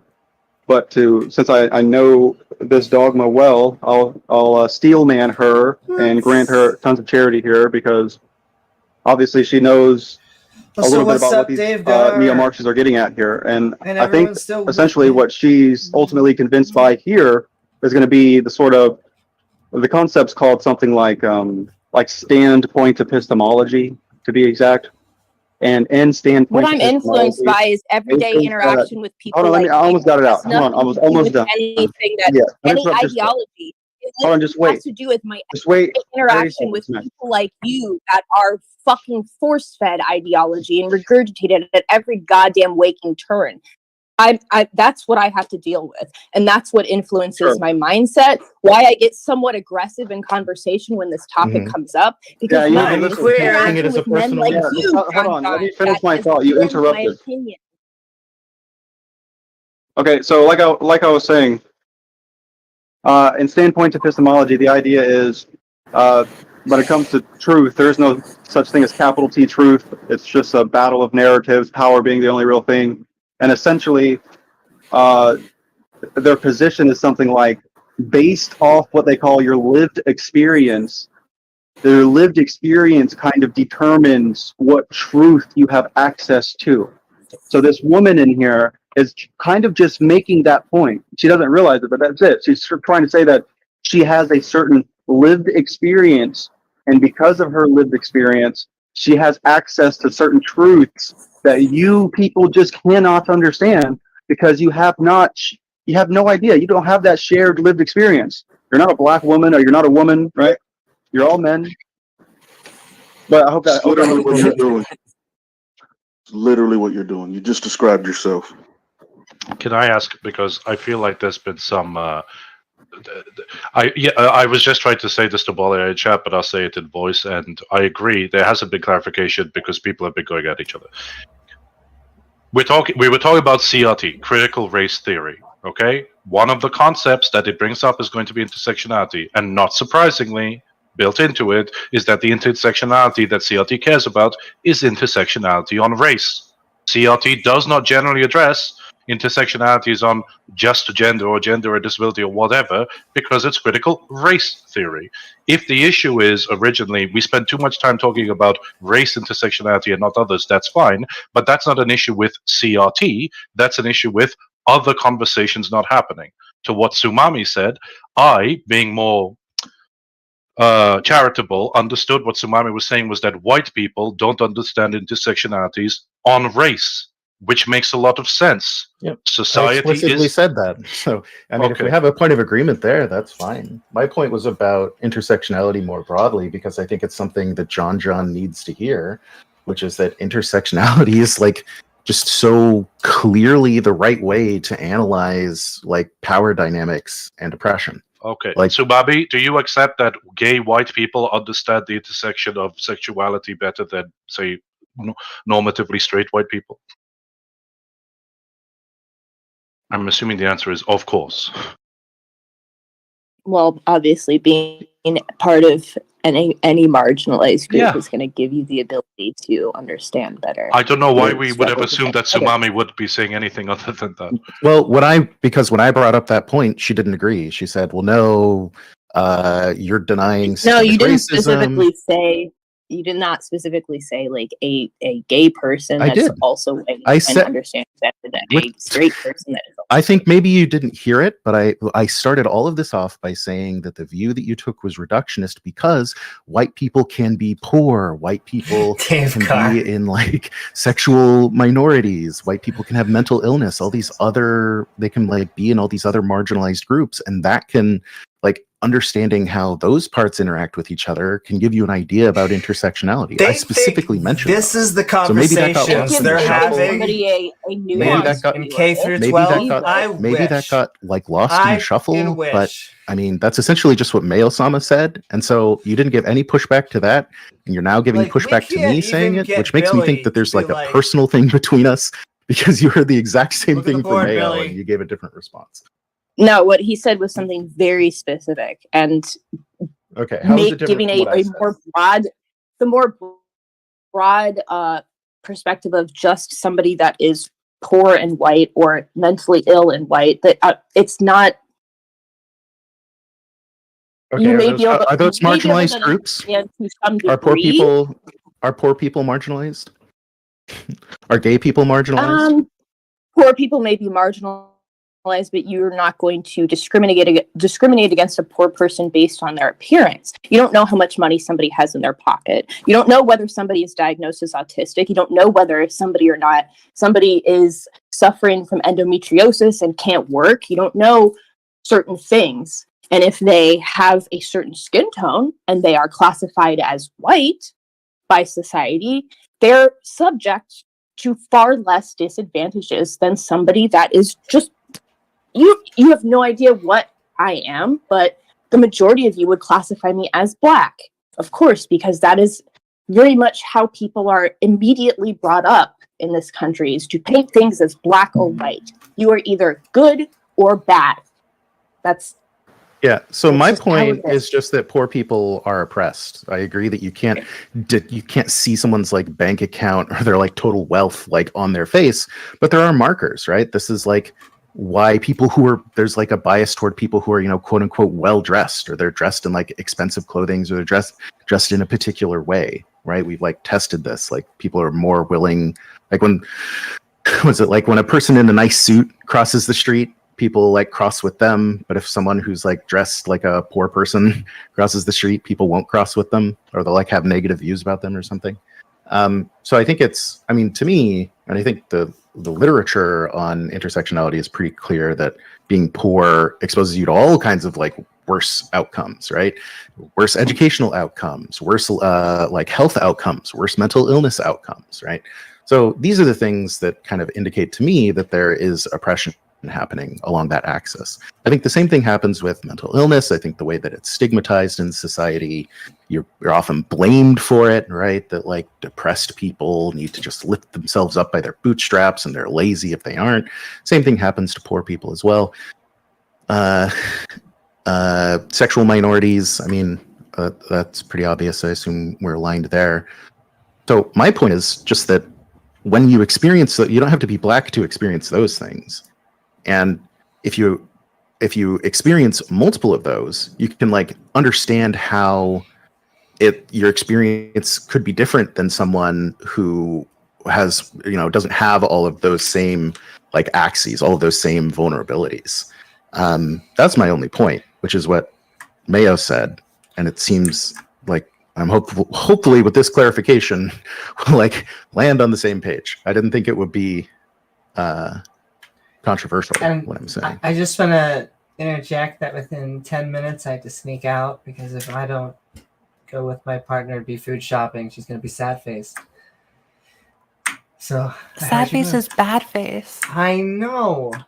Normalize being sad. Sad is not bad. How dare you? True. I'm still very confused as to what the hate that I was hearing on CRT was. I would, rather than say it's a put forward first legal theory that says you come to such and such conclusion, what we've done is we've understood that we need to look at intersectionality more when we're highlighting social issues. Also, more and more people are understanding that race seems to be a social construct. I certainly believe that. Yeah. And when we put those two ideas together, we come to a conclusion. There is a theory of society that can be built where the way that we deal with race isn't a narrative after the fact that is separate from the institutions we built, but is built into the institutions we build. It's one of many theories, one of many ways of describing society. There are race realist theories, there are non-intersectional theories, and so on. They are all discussed in universities by dusty old academics. And as far as I could tell, they've been picked out as a talking point by, in my opinion, the right-wing media to create some sort of anger, but they aren't making it into other courses. They aren't making it into secondary school. They aren't even necessarily making it into the public at large. The reason, George, and I believe that's is most people can't give a good definition of it. So what's with the hate of this archaic academic one theory out of many that's happening somewhere? Well, the main objector to CRT is gone from the chat. Yeah, well, but we Polly can- Eye doesn't like it either. Well, I don't like. There's a certain brand of like. It's probably like I don't know how fringe it is or how mainstream it is within CRT scholars of CRT, but there's sort of a pessimistic view. It's like highly anti-liberal, highly like pro sort of Marxist that objects to like the institution of the law, right? And like the notion of criminal justice. And to me, that's insane. Do you like criminal justice? Do I like the principle of criminal justice? Yes. Do I like our current criminal justice system? No. The people I'm talking about are objecting to, they're saying that like the principle of criminal justice itself is like a product of this like liberal, I feel like they're about to racist go into order, a new and so topic. it needs to be ejected. Most of the criticisms that I've heard say that policing is. Sorry, I was interrupting you. Well, I've definitely heard that. Oh no, go. It just sounds like you're all about to go into a new topic. And so I love you all. I think I'm going to sneak out, but We love you, Amy. yay, send in love. Auspice, Avros, Bali, Free Speech, Kudus, Kamen, Mayo, Miles, CJ, and Tsunami. I love you all, and good night. Night. Ciao. Good night. Enjoy shopping. Drink my blood. Mwahaha. Woo! And all right, y'all. That was Pragmatist. We went away from counter-apologetics as our way of server muting someone for who knows what reason. Let's hope it's immaturity and actual not racism. You hope for that they are a... I don't mean to object to those things. As I come back in. Oh, that was my do. Ha! Stop sharing. There we go. Look over at this screen. Oh, it was fun. Children do not get to transition in any country. Yeah, the way it happens is actually extremely modest and with as many sort of metrics, bars, things that you have to get over. They start when you're using science. You say, well, why would we give a child surgery? We would say, well, you're not a child. How about you just take these hormone blockers that block anything at all right now at a certain age, and then you can think about it. And then if you still don't like it, well, then you can go on a hormone at the appropriate age for when you're supposed to get a hormone. And then finally at 18, if you decide that you need surgery to fix something about your body, they will have that happen there. They were having interesting discussions about CRT, and they were having intersectionality. My big thrust of all of that is not that they aren't courses that should be taken and looked into. It's that, like I think was pointed out, is that this is a subject that they either take that's complicated, like CRT, or they take that is just what's supposed to be fun, silly. My joke is supposed to be some bougie chick in Cali decided that she was gonna. I've been watching RuPaul in my bathrobe with popcorn every week for the past 3 years, and I am gonna have Drag Queen Story Hour, and there's nothing. Who could be wrong with this? And then now it's like a national narrative because of, people want to teach kids how to read. All of this are baits and traps and misdirections. All of those are good topics that are worthy, and they actually was really interesting. Back out a little spicy towards the end, which was fun. but the problems still, unfortunately, exist for women, minorities, and people of color. Boo boo boo doo. Though, if you have an illness, that is also, doesn't matter who you are, that is also a shout out that should be talked about and looked about. I wanted to share, but there was the conversation going on that has often been talked about in this podcast, though it's not that interesting. You would think it's interesting, but I talk about how I have epilepsy. But it's just like a really serious way of passing out. I don't know. I should probably talk about it more. I only use it generally as a measuring stick for when I want people to get super serious about consciousness, and they refuse to ground themselves in any sort of medical definition. And I'm like, well, I sometimes pass out, and they don't seem to take like a stick and poke the foot. They seem to poke the brain. But again, all more fun topics. Thank you, Amy. So I can't do no. Yes, and I'll say, and you'll hear me get more quiet as I've learned about some of these subjects through grad school. However, most of my courses were about how to make a really nifty HTML page while you bring in that CSS document with colors. However, that's why I like these conversations, because you actually get people who have real life experience, who are talking from their heart and their mind. You also hear people and hear what they say, like we were hearing earlier with that one gentleman with the hate in his heart, though hopefully he's young. And then we had a decent morality conversation towards the beginning. I think there, I'm okay with, talking about not just an ethical issue, but, what makes something moral in general. But I don't feel like I got a good answer. Well, I got an answer, which was killing is wrong, but we got his one, which I thought, which was vegan, which I guess makes it take it back into ethics, but it bleeds over. I don't know how you can't make it, because if you just can't say, if there is a killing is wrong,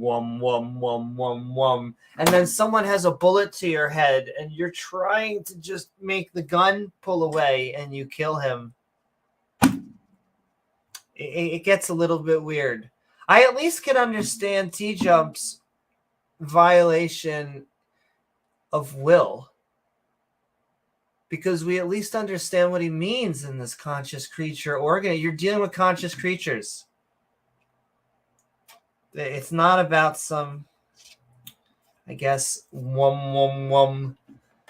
but he wasn't saying it was supernatural, but he also at one point said there was a truth bearer and a truth maker. Woohoo! The guy jacked up with teeth and being bald. Why is that talking? Send it so much love, Will. You should all be checking out Will Stewart 365, who does stuff now, not just sports. We all love sports. Who doesn't love sports? But why not some theological talk, some philosophy, some science? Boom. Sending up Will. Sending love to everyone sticking around. Tim, you were making me laugh. I think there's certain points, and davegar's were sending love all and support. He's and Shani. Hey. I think I'm gonna land this plane. I think at a certain time, I may have to adjust the time, but very soon tonight, we're going to be releasing James's conspiracy video. I just wanted to go before I go to a movie tonight. So 6-ish, it's at 7 right now. Maybe it'll be 6-ish. I don't know. I have to see when the time is, but it's going live. And Ray wants to go 100% exactly. The funny thing about that, and so you would sound like karma, but it's not, because it's just been in my family, is I used to, my dad, the last thing, and then We'll go up. I have always two things. I was raised in a home where my dad had epilepsy, but he got it from an incident in the ROTC. His partner did not tie the rope tightly, and he fell while they were rock climbing on his head, and he has since had epilepsy. Because of this, I've always been naturally desensitized to epilepsy. Like, it has always just been in the family. And so it's my dad, and I've seen him. And it's the only non-funny part about this is that when you see someone have a seizure, it is scary. I did we see your dad and all that shit. It is a bad, not a happy time. But nonetheless, you either laugh or cry. The other side of me is that I'm a jokester.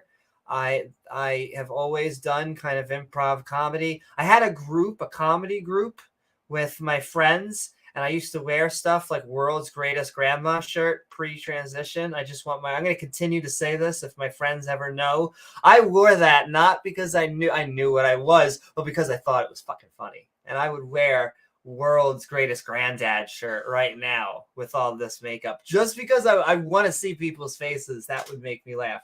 And so I grew up on Jackass, and we used to do videos, and I would go and I would record. I had a thing that everybody thought was funny. I was faking a seizure. In high school, they called it fetus. They'd be like, do fetus. And so, but I would do this in the mall, and we would record it. This is how very terrible of a human being I am. But once again, I was so desensitized to it. And we would wait until everyone would gather around, and someone would until someone got really super serious. Someone said something and then I would jump up and look around and say something stupid like, "Oh my God, my keys!" And then I would just jet. Which I align, maybe that's a really cruel and practical jokers, but I really feel like both of these things have been in me. At 28, I randomly developed it. So it's not karma. It's always been in, I swear. Now, is it because can you pass a freaking thing on from sperm? That's what I want to know. Can you pass an accident on via sperm? 28. So you'd think I'm the good old days. But I want to do more stuff like that. I want to do not faking seizures, but I want to do improv shows. I fall in love with Impractical Jokers. I love stuff like Jackass. And so if you ever see content like that one day, I'll say the happiest thing though, I'm very lucky. I have mine all under control. I take pills. I will say the creepiest thing about it though, if they were blue, that would be the only thing, is if I had to take little blue pills to make sure that my conscience, Mr. Anderson, just take these blue pills. But you're going to see a lot more improv and a lot more street epistemology because the weather is slowly getting better. You can see it up there. You can see the sun. Da-da-dum-dum. Oh, baby girl. I know, and I need to feed her. Oh, we're going to feed a cat. That's going to be the closing. Oh, who doesn't love feeding a kitten? Here are the crinkles. I'm sorry to your ears. I'm also sorry to the queers. That's just me. There you go. Now ASMR cat eating.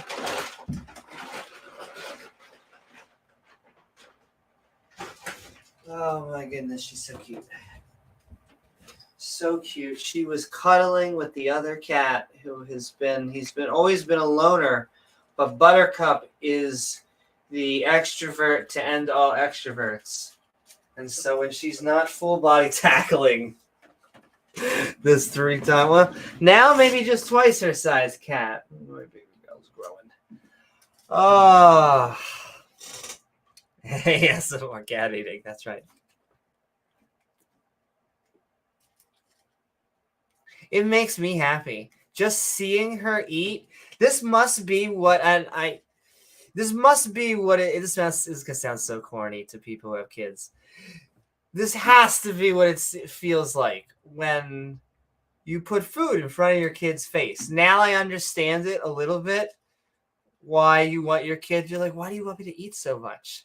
You're like, because I get dopamine out of it. Because you either die or I can get dopamine by watching you actually shove food into your face.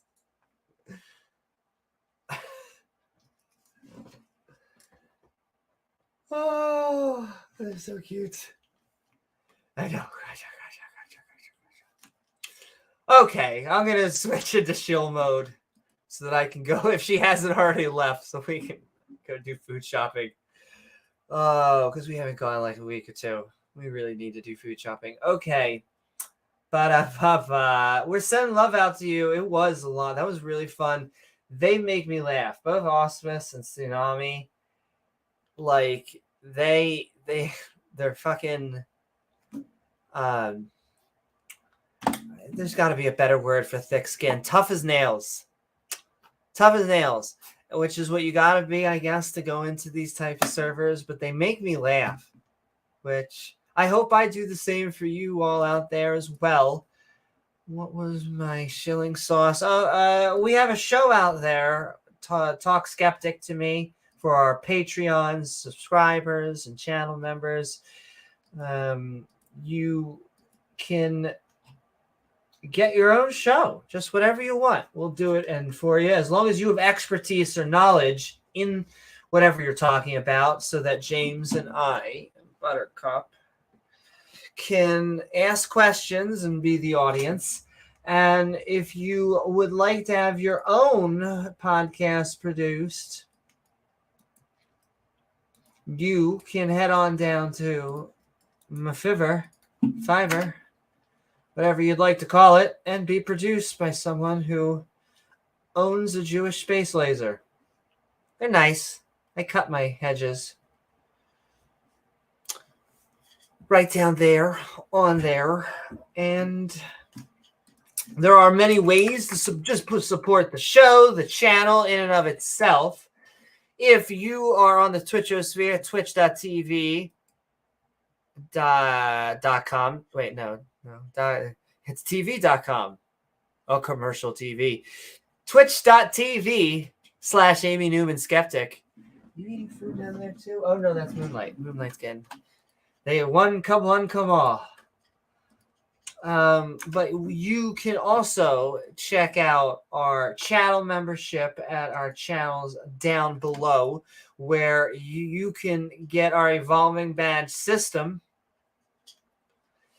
Kind of triggers creationists, and that's kind of what we like doing, triggering the creationists, because they say nothing evolves, and then we point out like this, and like, oh, but that's not evolution. What we really mean is that Adam and Eve are true. Oh, why didn't you just say that from the beginning? Couldn't you have just like skipped off the other part? But you could also, the best way, the number one way, is by going to our Patreon at patreon.com/Amy Newman. I feel like I missed actually a whole bunch of other stuff. Oh yeah, you can if you enjoy the channel, the show very specifically. I like that show. You go show. You're such a good show. It helps it go into the algorithm. And, you know, YouTube is like, okay. We'll hand it out to more people. It's not well, I was going to say it's not a dumpster fire, but if you like dumpster fires, then maybe that's your thing and go continue life. It was actually a good level of spice, I think, tonight. Good back and forth. Another great episode. And you'll see those tags at the bottom. I'll get them later. But you can also follow if you're on Twitch. We crossed 100.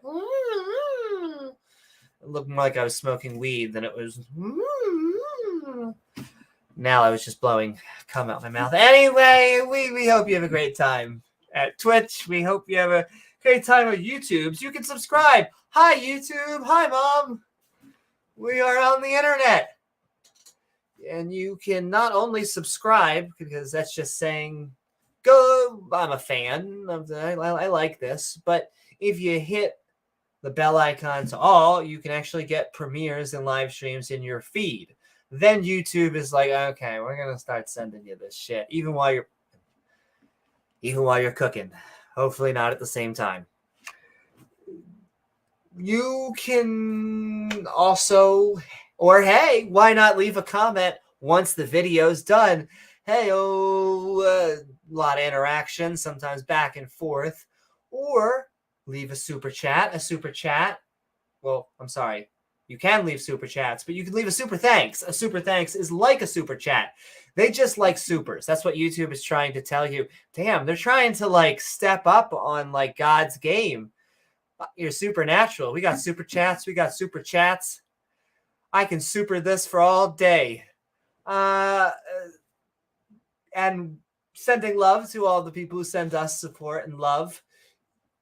You can also see all of our channel members, our Twitch subscribers, and of course our Patreons in the description below. They're so fabulous. They're so amazing. With our Discord, the place that we will be heading to afterwards. Well, I have to food shop, and everyone else will be heading to afterwards. We are going to be opening the Skeptic and Ranting Discord server so the fun can continue. And the link is in the description below. Lastly, you can, like I said, see there that Patreon link. It really does help us support the channel. It's a direct way to help us get even more props and shenanigans and all sorts of fun and in the sun and even on your computer at patreon.com/Amy Newman. I am Amy Newman, and we will see you all on the next episode of Skeptic Ball Z. Good night. Shoot doob the doobo.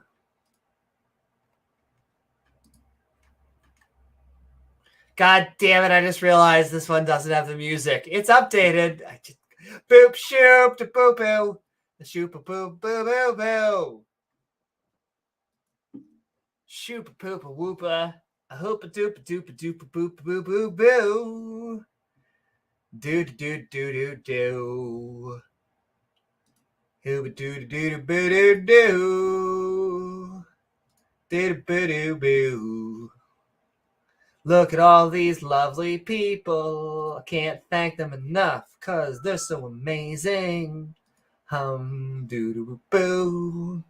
Here is the Fiverr page. I shouldn't show that while people are there. There we go. Now I can show it because I want to show the love to people while their names are up on the screen.